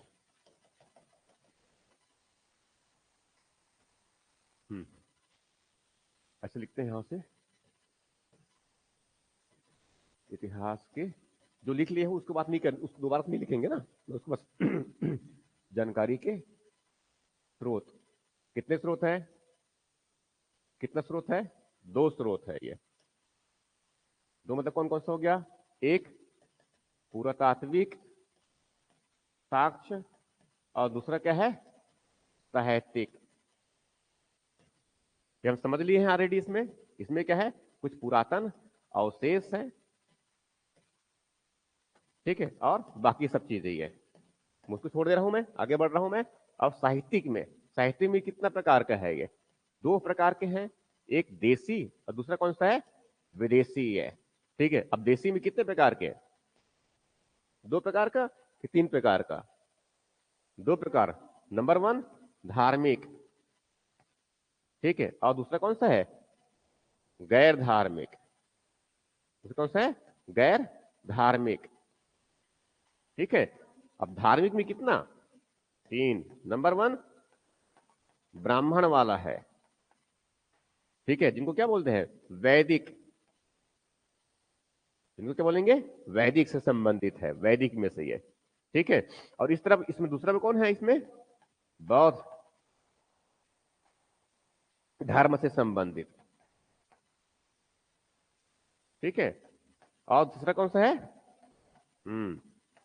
जैन धर्म से संबंधित। ठीक। और उसके में गैर धार्मिक। गैर धार्मिक क्या है? इनको क्या बोलते हैं? ऐतिहासिक भी कहते हैं ना। इनको क्या बोलेंगे? ऐतिहासिक। जिनमें क्या है? पुराना वाला कौन सा है? पाणिनि का।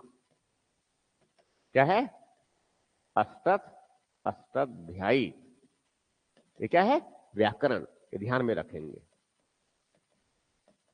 ये क्या है? ये व्याकरण है।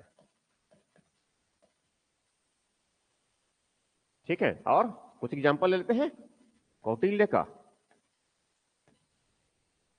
क्या है? अर्थशास्त्र बता चुका हूं मैं, और बाकी और यहां तक तो लिख चुके हैं ये।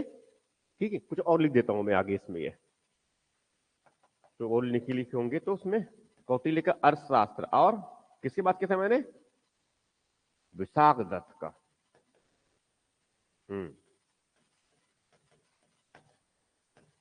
मुद्रा, ठीक है, का मंदक, क्या है, नीति सार। ये सब बहुत इंपॉर्टेंट, सबको रट्टे मारते चले जाना है ये। ठीक है, इसको आगे बढ़ जाओ। ये विदेशी वाला कौन सा है इसमें, अब ये तीन है, तीन मतलब कौन कौन सा हुआ, एक कहां से, यूनानी, ठीक है, और चीनी, और अरबी, ठीक है, अरब से, ये तीन है। अब ये कैसा वाला है, एक सिकंदर से पूर्व और सिकंदर के साथ, ठीक है, और सिकंदर के बाद, ठीक है, प्रॉपर नोट से बनाएंगे इस तरह से ये। ठीक, ये हो गया यहां तक, आगे बढ़ूं, ठीक है। अब इसको तो हम आगे बढ़ा रहे हैं, ऐतिहासिक को मैं आगे ले लेता हूं मैं, ये ब्राह्मण ग्रंथ तो हो गया बहुत सारे इसमें, ठीक है। अब ऐतिहासिक वाले में ये, ठीक है, इनको फटाफट लिखते चले जाइए। कौन सा है, ऐतिहासिक साहित्यिक ग्रंथ, ठीक है। पहला, तो डिटेल में कर लेते हैं इनके ये, ठीक है। एक कौन सा बताया मैंने पहले, इसमें क्या है, पाणिनि का,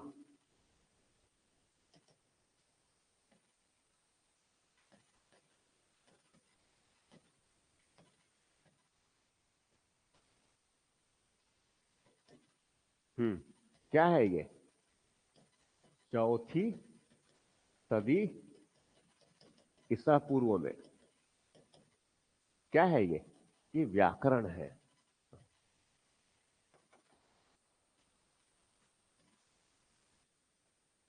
संस्कृत में लिखा गया, ये क्या है, व्याकरण है। ये क्या है, व्याकरण है, सबसे पहला है, सबसे प्रथम, पहली बार व्याकरण, पहली बार व्याकरण ग्रंथ है ये। इसके पहले कोई और व्याकरण ग्रंथ नहीं लिखा। ये क्या है, पाणिनि, ठीक है। दूसरा, दूसरा किसकी बात कर रहा हूं मैं, कौटिल्य का अर्थशास्त्र,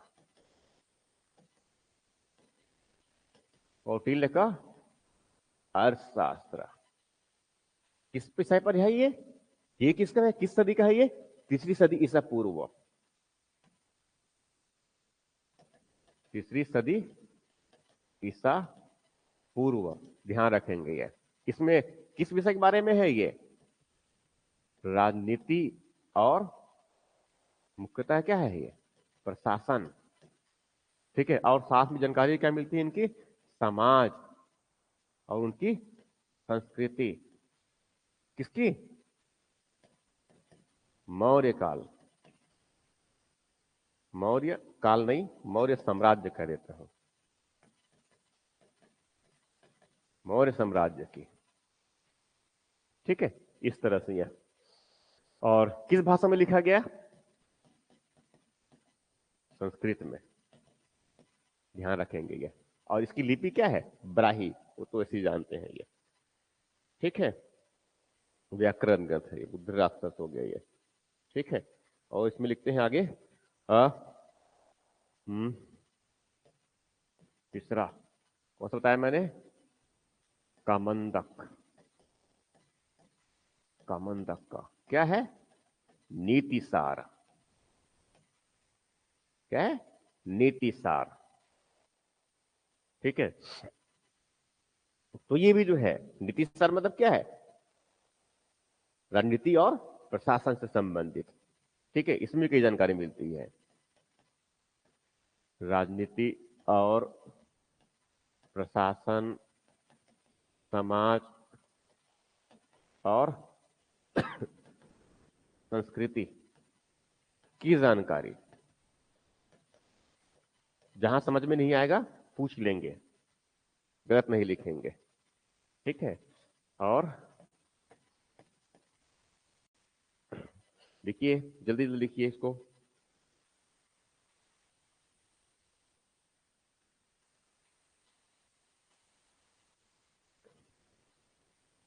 कात्यायन,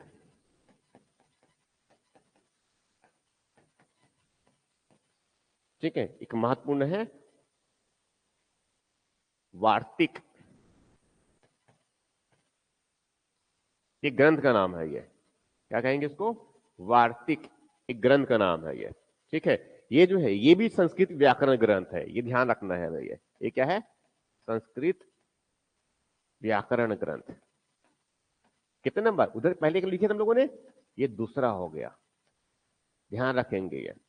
इसके पहले भी तो कात्यायन जो है क्या है? वार्तिक, ये रचना की है इन्होंने ये, ठीक है। उसके बाद फिर जो है और लिख लेते हैं आगे, ठीक है। महाभाष्य, महाभाष्य की रचना, उल्टा हो गया है थोड़ा सा, इसको ऐसा नहीं लिखते हैं। पतंजलि तो जानते हैं, पतंजलि जानते हैं ना? पतंजलि, इनकी दो रचना कह देते हैं, चलो। वो पतंजलि ने क्या लिखा? योग सूत्र, तो जानते हैं ऑलरेडी ये, ठीक है। और योग सूत्र में आगे क्या है? अष्टांग योग, ये भी ध्यान रख लेना है चलते चलते हमें ये, ठीक है। और इनका और क्या है? महाभाष्य, क्या है? महाभाष्य। तो पतंजलि की क्या है? दो रचना हो गया, एक कौन सा हो गया? योग सूत्र, और कौन सा है? महाभाष्य, ठीक है। कौन सा हो गया? महाभाष्य। लिखिए जल्दी जल्दी, हो गया? हम्म,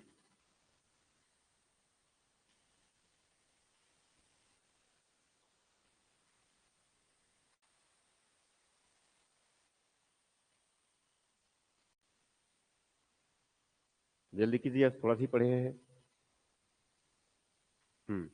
हो गया? हाँ। उसके बाद फिर जो है एक और महत्वपूर्ण व्यक्ति को पकड़ लेते हैं हम। वो कौन है? कितने नंबर हुआ था? पांचवा छठवा? महाकवि कौन? कालिदास। छत्तीसगढ़ में एक जगह का नाम है महेशपुर, सरगुजा के पास, ठीक है। एक बड़ा सा शिला है, शिला मतलब पत्थर ना, उस पर नाम लिखा है हुआ है कालिदासम। कहां पर? महेशपुर में, छत्तीसगढ़ के ये, ठीक है। और कौन किसने रचना किया था? मेघदूत, रामगढ़ की पहाड़ी में बैठ कर के ये, ठीक है। और वहीं बैठकर साइड में लिखे होंगे टाइम पास करते हुए, क्या नाम दिया? कालिदासम, राइट। तो छत्तीसगढ़ की इतिहास जब पढ़ेंगे तो उसमें ये भी साइड में ध्यान रखेंगे ये। तो महाकवि कालिदास ने कौन कौन सी रचना है बताइए फटाफट। पहला क्या है? अभिज्ञान शकुंतलम, अभिज्ञान,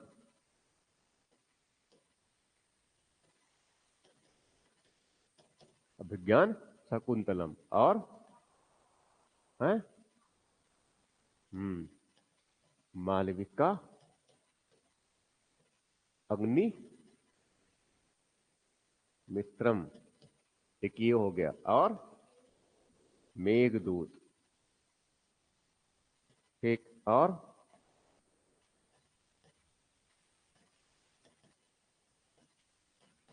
ये रघुवंश मतलब किसकी बात कर रहे हैं ये? रघुवंश मतलब किसकी किसकी बात कर रहे हैं ये? भगवान श्री राम, यही है ना? ठीक है। मतलब राम बड़े प्रिय रहे होंगे इसके, उस काल की बात कर रहे हैं हम ना, ठीक है। और क्या है? बहुत सारे इसमें, अभिज्ञान शकुंतलम हो गया, मालविका अग्निमित्रम, मेघदूत, रघुवंश नाम, और और क्या छूट रहा है? बहुत सारा तो है इसमें ये, ठीक है। कुछ कुछ बातें तो दिमाग में ऐसे रहने चाहिए हमारे पास। मालविका अग्निमित्रम हो गया, ठीक है। और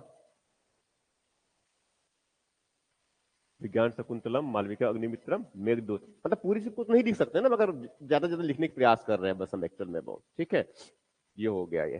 ठीक, उसके बाद फिर 7 नंबर, क्योंकि और भी तो कम, और भी बाकी पढ़ना है ना हमें। ठीक है, और क्या लिख दूं मैं इसमें, और क्या लिख दूं इसमें, हर्ष सरित लिख लेता हूँ, थोड़ा आगे 7वीं सदी का ये। कौन सा है, बाण भट्ट, नाम सुने इसका? हम्म, बाण भट्ट, नाम सुने? बावला हो गया है, इसके बारे में कहते थे कि बावला हो गया है ये। ठीक है, ये जो है परिवार में कई भाई थे, ये शादी ब्याह कर लिया था मगर कमाता नहीं था। ठीक है, तो ये बावला हो गया है। बावला का मतलब क्या होता है, घुमंतु, यहाँ वहाँ घूमता रहता है। घूमते घूमते छत्तीसगढ़ पहुंच गया, छत्तीसगढ़ में देखा, बस्तर जाके देखा, यहाँ पर क्या है, साक्षात मृत्यु के प्रतीक मानने उनके दौड़े होंगे। कौन, जंगली भैंसा। इसीलिए जो है अपने रचना कादम्बरी में लिखता है वो, साक्षात मृत्यु के प्रतीक क्या है, जंगली भैंसा। कहां पर, बस्तर के जंगलों में। ठीक है, तो इनकी दो रचना है ये, एक हर्षचरित, क्या है, हर्षचरित, किसके बारे में है ये, राजा हर्षवर्धन कालीन उनके ये। ठीक है, और कौन सा है, कादम्बरी। ठीक है, इसी में जानकारी मिलती है ये, कादम्बरी में ये। तो बाण भट्ट किसकी रचना हो गया, बाण भट्ट की रचना क्या क्या हो गया, हर्षचरित और कादम्बरी, ये ध्यान में रखेंगे ये। ठीक है, और भी कई है, मैं कुछ ही एग्जाम बस ये कुछ ही बस करवा पा रहा हूं मैं ये। ठीक है, और और एक बहुत महत्वपूर्ण वाले को याद कर लेते हैं, मैं आगे छोड़ दूं, आगे बढ़ूं। ठीक है, और कुछ कुछ नाम होंगे तो लिखते चले जाएंगे आप लोगों, साइड में थोड़ी स्पेस छोड़ते चले जाएंगे। उसके बाद में लास्ट में सबसे इंपॉर्टेंट वाला पार्ट लेता हूं मैं, 11वीं सदी का है ये, कलहन। हाँ, क्या नाम है, कलहन। यहां से मानते हैं कि ये वास्तविक में इतिहास था। इसके पहले जो होते हैं, ठीक है, उसमें बहुत सारी बातें हैं, जैसे कि हर्षचरित है ये, तो स्वाभाविक प्रशंसा में लिखा गया भी है ये, प्रशंसा में लिखा गया है, तो हो सकता है पूरी बातें समझ में आ रहा है ना, ये सही ना हो, ये भी हो सकता है ये। ठीक है, तो कलहन जो है, कलहन का जो राज तरंगिणी है, राज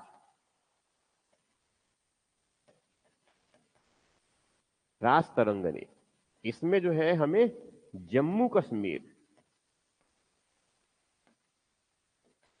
के इतिहास की जानकारी मिलता है। ठीक हो गया, तो क्या क्या बताया मैंने, कलहन की राज तरंगिणी है एक, और बाण भट्ट का हर्षचरित है, और कादम्बरी है, और मालवी और महाकवि कालिदास का क्या क्या नाम बताया मैंने, एक अभिज्ञान शकुंतलम, नंबर 2 मालविका अग्निमित्रम, और मेघदूत, और रघुवंशम। ठीक है, ये सब ध्यान में रखना है हमें ये। इसके अलावा और भी कई है। ठीक है, इसके अलावा क्या है, और भी कई है ये। ठीक, अब बौद्ध ग्रंथ वाले में उसको भी लिख लें, क्या आप लोग लिखेंगे, उसको लिख लेंगे। बौद्ध ग्रंथ में कौन कौन सा हो गया, बौद्ध ग्रंथ कितने हैं, आगे बढ़ू, की पर साइड में लिख देता हूं मैं इधर, बौद्ध ग्रंथ, नहीं, 7 नंबर, आगे बढ़ जाऊं, लिख लिए, कौन सा, हाँ, ये राज तरंगिणी, जम्मू कश्मीर, राज तरंगिणी है। ठीक है, अब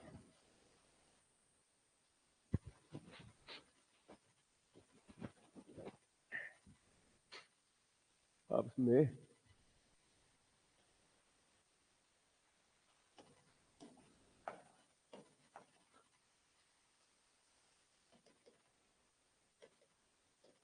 बौद्ध धर्म से संबंधित ग्रंथ,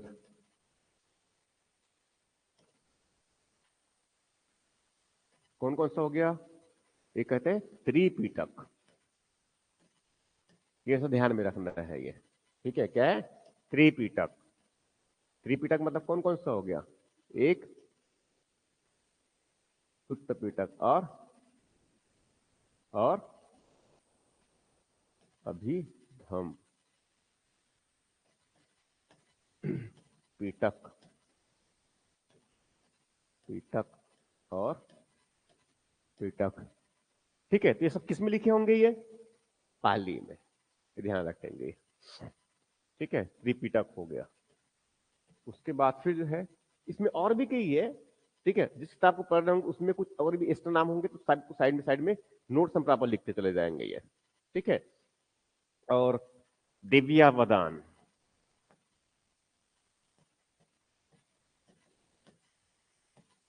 ये भी है। और बुद्ध चरित। ठीक है, मैं बस आगे बढ़ जाऊंगा फिर तेजी से। उसके बाद फिर थोड़ा सा जैन धर्म से संबंधित लेता हूं मैं।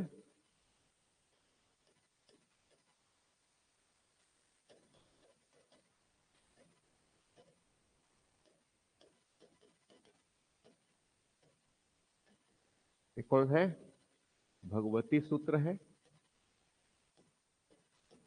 ठीक है, और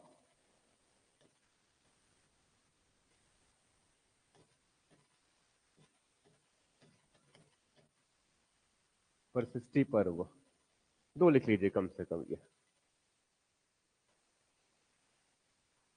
दिव्या वदान।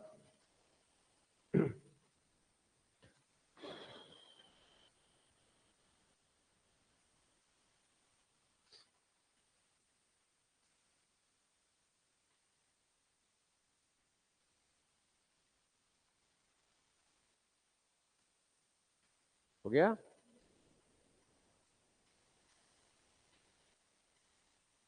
और भी कई धर्म, कई किताब है ना इसमें ये। ठीक है, क्योंकि इसमें तो सूची बहुत लंबा चौड़ा है, मगर हमें थोड़ा सा और तेजी से आगे बढ़ जाना है। ये यहाँ तक हो गया, आगे बढ़ूं मैं? ठीक है, इसके बाद फिर किसकी बात करेंगे अब हम लोग उसमें? विदेशी वाला। ठीक है, कौन सा है? विदेशी वाला। ये तो विदेशी में कौन कौन हो गया? अब विदेशी साहित्यिक ग्रंथ। ठीक है, अब विदेशी साहित्यिक ग्रंथ में कितने हैं, किनकी बात करेंगे हम?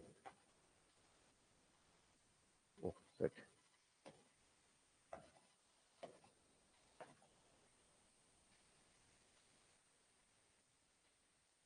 इन्हीं को ले लेता हूं मैं फटाफट।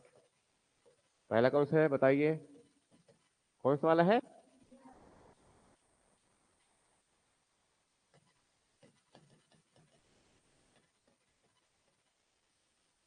पहला हो गया। दूसरा?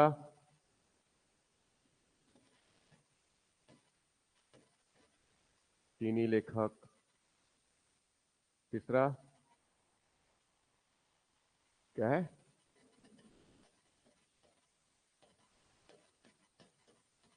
अरबी लेखक।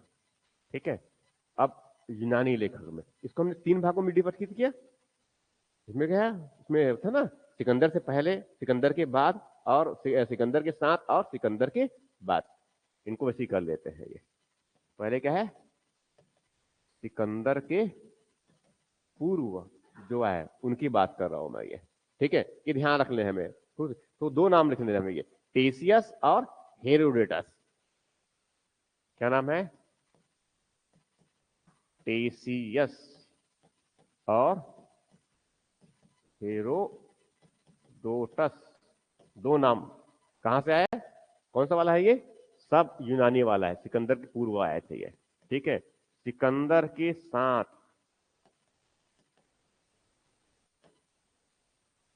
सिकंदर के साथ, सिकंदर के साथ आने वाला क्या है? नियारकस। बड़ा महत्वपूर्ण नाम है ये।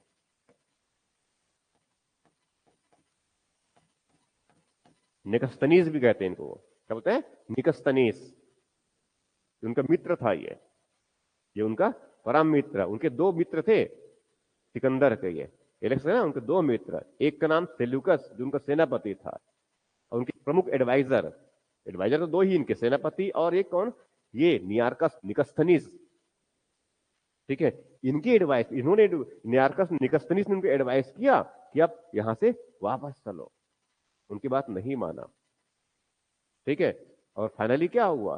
ले दे करके जो है, जब वो इधर तबियत खराब हुआ, उनका तबियत खराब हो गया उनका, आए थे यहाँ पर, मगर जब स्वास्थ्य खराब हुआ तो फिर मजबूरन उनको यहां से वापस जाना पड़ा।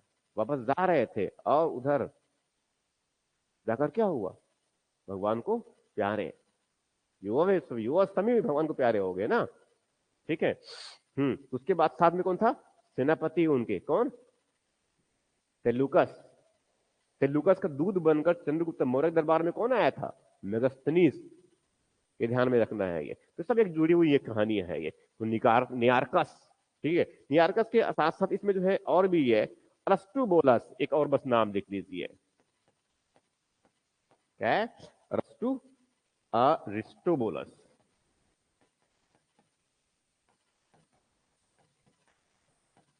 ये सब नए नए नाम लग रहे हैं क्या, नियारकस और क्या है, अरस्टुबुलस, दो ही बस नाम लीजिए कम से कम ये। ठीक है। अब सिकंदर के बाद भारत जो आए,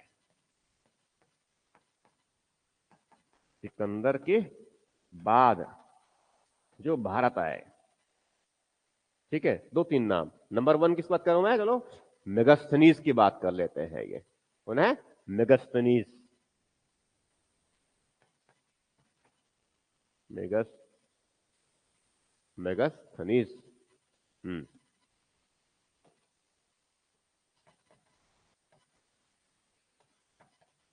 इसकी रचना क्या है, इंडिका।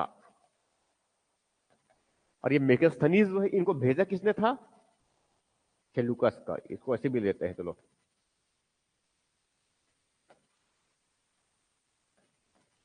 सेल्यूकस का दूध बनकर किसके दरबार पहुंचा था, चंद्रगुप्त मौर्य के दरबार में।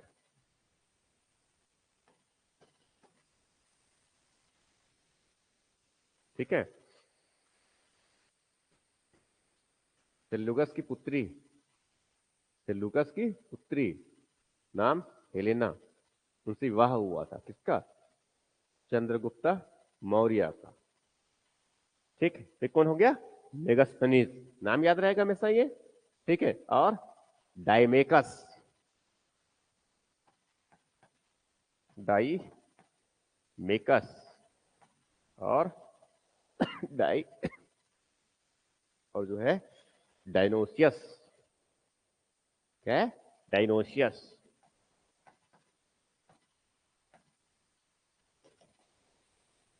नो सी या, ठीक है, फटाफट नोट करेंगे। और जो बाकी लोग और जुड़ रहे हुए हैं वो भी लिखेंगे इसको पूरे, फटाफट नोट से बनाएंगे सभी।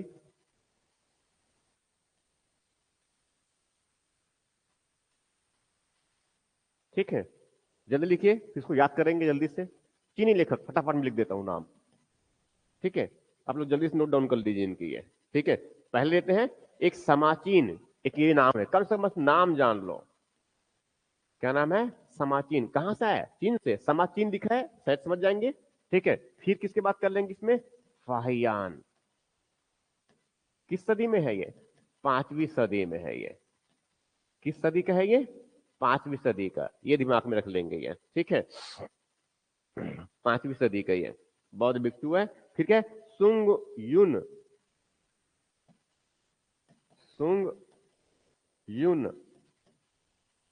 ठीक है, ये क्या है, सुंग युन, ये लगभग छठवीं सदी का है। किस सदी का है, छठवीं सदी का। फिर उसके बाद में जो है सातवीं सदी वाला आ जाएगा।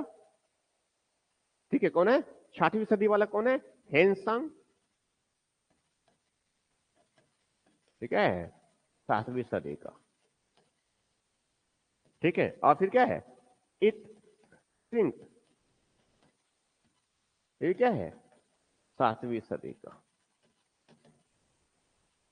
ठीक है, ये सब जो है ये, और भी है, चाओ जो कुआ, लिखिए, एक और नाम लिख लीजिए, चाओ जू कुआ, कुआ नहीं। ठीक है। हम्म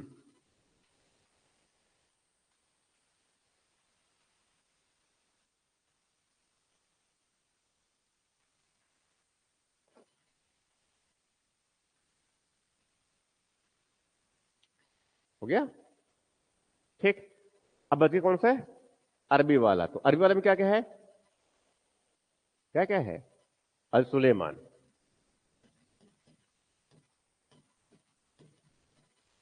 और अल बरूनी, अल मसूदी।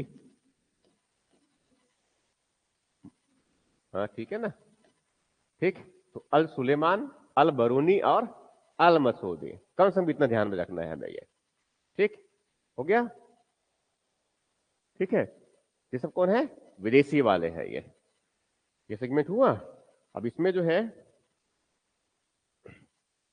अल मसूदी हो गया, अल बरूनी हो गया। एक एक उसका ये एक रचना जानते हैं, क्या बोलते हैं, अल मसूदी, एक रचना उनका किताब उल हिंद, बड़ा फेमस नाम है, किताब उल हिंद। ये किसकी रचना है ये, अल बरूनी का। लिख लीजिए यहीं पर साइड में, ये अल बरूनी में इधर साइड में जाकर के इसमें लिख देंगे यहाँ पर, किताब उल हिंद। हिंद मतलब क्या है, हिंदुस्तान के बारे में किताब, किताब उल हिंद, ठीक है।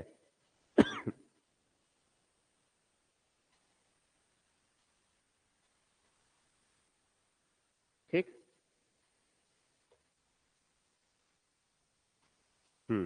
हो गया। तो मैंने क्या क्या बता दिया, क्या क्या बता दिया मैंने, हो गया लिखने का काम, ठीक। फटाफट कर लेते हैं इनको।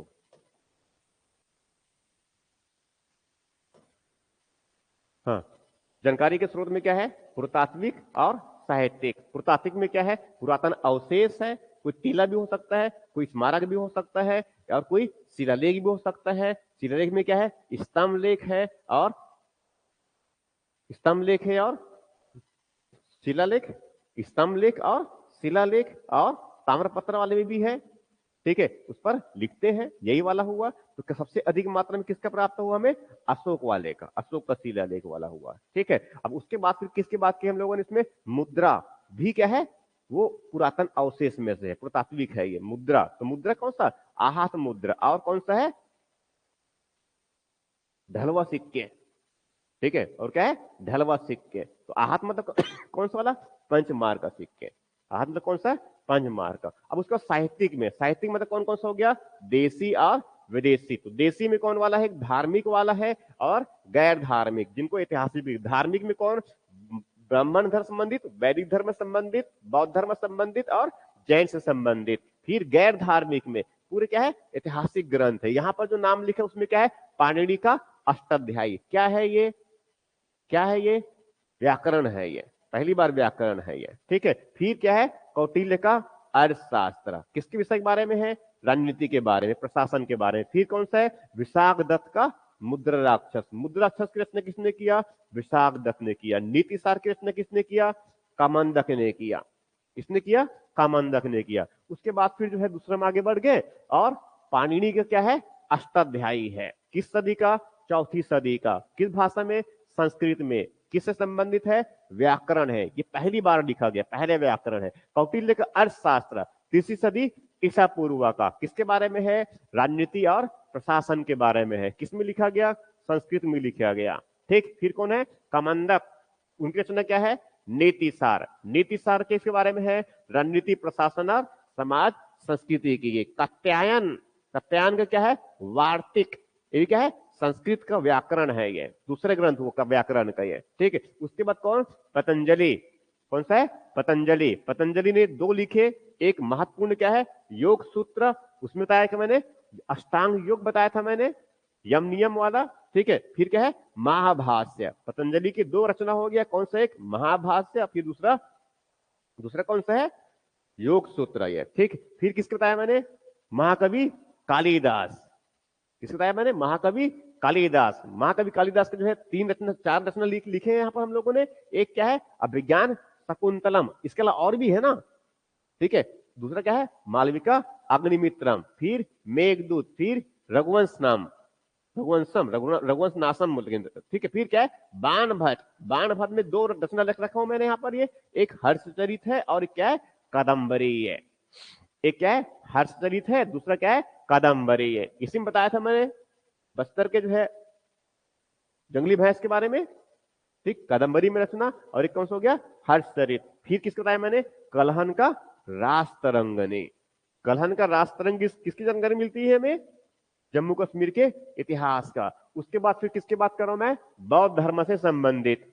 उसका कौन सा है बौद्ध धर्म से संबंधित कौन सा हो गया त्रिपिटक। नंबर 1 सुत्त पिटक, नंबर 2 विनय पिटक, नंबर 3 अभिधम पिटक।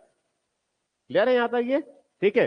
तो उसके दिव्य वदान किस धर्म से संबंधित बौद्ध। फिर बुद्ध चरित और भी कई है इनमें से, ठीक है, मगर मुख्य मुख्य बातों को हम आगे बढ़ रहा है। और जैन धर्म से संबंधित ग्रंथ मतलब कौन है भगवती सूत्र और परिशिष्टि पर्व। तो हो गया, आगे बढ़े। उसके बाद फिर कौन हो गया विदेशी साहित्यों में से, ये विदेशी में जो है कहां कहां से यूनानी वाला लेखक, फिर चीनी लेखक, फिर अरबी लेखक। तो चीनी यूनानी सीखने का है सिकंदर से पहले। तो कौन है पहले टेसियस। टेसियस कहां से आए यूनान से आए। टेसियस कहां से आए यूनान से। हेरोडोटस कहां से आया यूनान से आया। सिकंदर के साथ कौन आया नियार्कस निकस्तनीस। कौन है निकस्तनीस। और कौन है अरस्तुबुलस। और भी लोग थे मगर उसकी बात किसकी बात किया मैंने दो नाम कम से कम क्या है नियार्कस और अरस्तुबुलस। सिकंदर के साथ सिकंदर के बाद सिकंदर के बाद जो आए सिकंदर के बाद आने वाले कौन मेगास्थनीज। मेगास्थनीज जो है किसका दूध बन करके आया सेल्यूकस का। किसका सेल्यूकस का, ठीक है। ये सेल्यूकस जो है एक्चुअल में ये काबुल अफगानिस्तान के जो थोड़ा पश्चिमी क्षेत्र है ना वहां पर शासन करता था।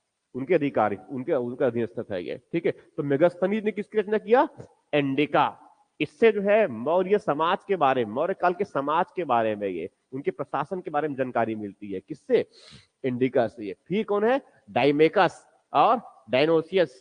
तो ये सब डाइमेकस कहां से आया यूनान से। डायनोसियस कहां से आया यूनान से। समझ में आ रहा जो कह रहा हूं मैं ये, ठीक। और फिर कौन है अरबी लेखक है ये। तो अरबी लेखक में कौन कौन हो गया नाम क्या बताया मैंने इसमें एक अल सुलेमान।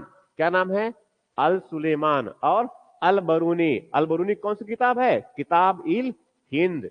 किताब उल हिंद। और कौन है अल मसूदी। कौन सा है अल मसूदी, ठीक। ये सब क्या हो गया इतिहास के जानकारी के स्रोत। ये क्या हो गया इतिहास के जानकारी के स्रोत। क्लियर है यहां तक ये, ठीक। कल जब बात करेंगे हम लोग जो है कल जब बात करेंगे तो क्या है कौन सा प्रागैतिहासिक काल।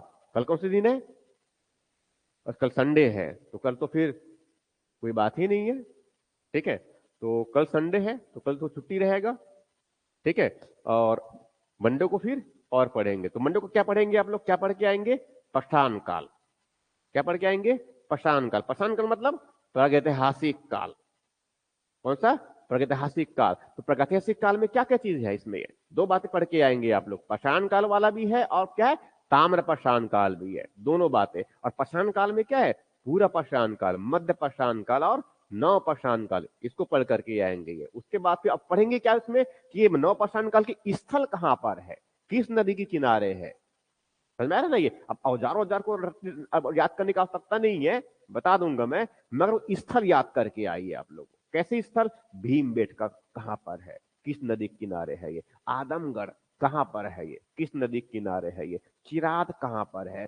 सोहन नदी कहां पर है। सोहन घाटी कहां पर है ये महानदी कहां पर है। महानदी घाटी है हसदो नदी घाटी है इंद्रवती नदी घाटी है खारून नदी घाटी है। समझ में आ रहा है ना ये। इसमें क्या है सिंघनपुर जानते हैं कबरा पहाड़ी जानते हैं ना बोतलदा जानते हैं ओंगना जानते हैं, ठीक है। करमगढ़ जानते हैं ना ये, ठीक है। ये सब क्या है और फसाने की स्थल है। कालीपुर जानते हैं घाटलोहांग जानते हैं नहीं जानते हैं, ठीक है। अभी कुछ नहीं जानते हैं कल नहीं मंडे को बताऊंगा मैं, ठीक है। ऐसे बहुत सारी इंपॉर्टेंट जगह है एग्जाम में कई बार पूछा कि इनमें से ये भीमबेटका पूरा पाषाण काल के मध्य पाषाण काल के साक्ष्य है ये, ठीक है। ये यूनिक है अपने कई हजारों साल पुराना वहां पर चित्र मिला हुआ है ये। अंतरजी खेड़ा लोहे के पहले साक्ष्य बाद के काल की है। समझ आ रहा नहीं है, ठीक है। तो नव पाषाण काल में खेती के साक्ष्य मेहरगढ़ बहुत इंपॉर्टेंट जगह है ऐसे ही है, ठीक है। एग्जाम में कई बार पूछा है ये पूरे को रट्टे मारेंगे। कैसे मारेंगे रट्टे, याद हो जाए, एग्जाम में आए तो तुरंत बनने चाहिए, देखते ही बनना चाहिए ये, ठीक है। और मैं जो जितने साल में क्लास में रिपीट, जितने वर्ड में क्लास में रिपीट कर रहा हूँ, आपके दिमाग में बिल्कुल स्थायी रूप से रहना चाहिए। इसीलिए जो है बहुत शांति से दिमाग को संतुलित करके बैठ करके शांत चित होकर के पढ़ लेना है, ठीक। बाकी फिर मंडे को कितने बजे? 7:30 बजे, ठीक। एग्जैक्टली जो है 7:30 बजे आएंगे, कोई लेट लतीफा नहीं करेंगे, ठीक है। ज्यादा पढ़ेंगे ज्यादा समझ में आएगा, ठीक। Thank you.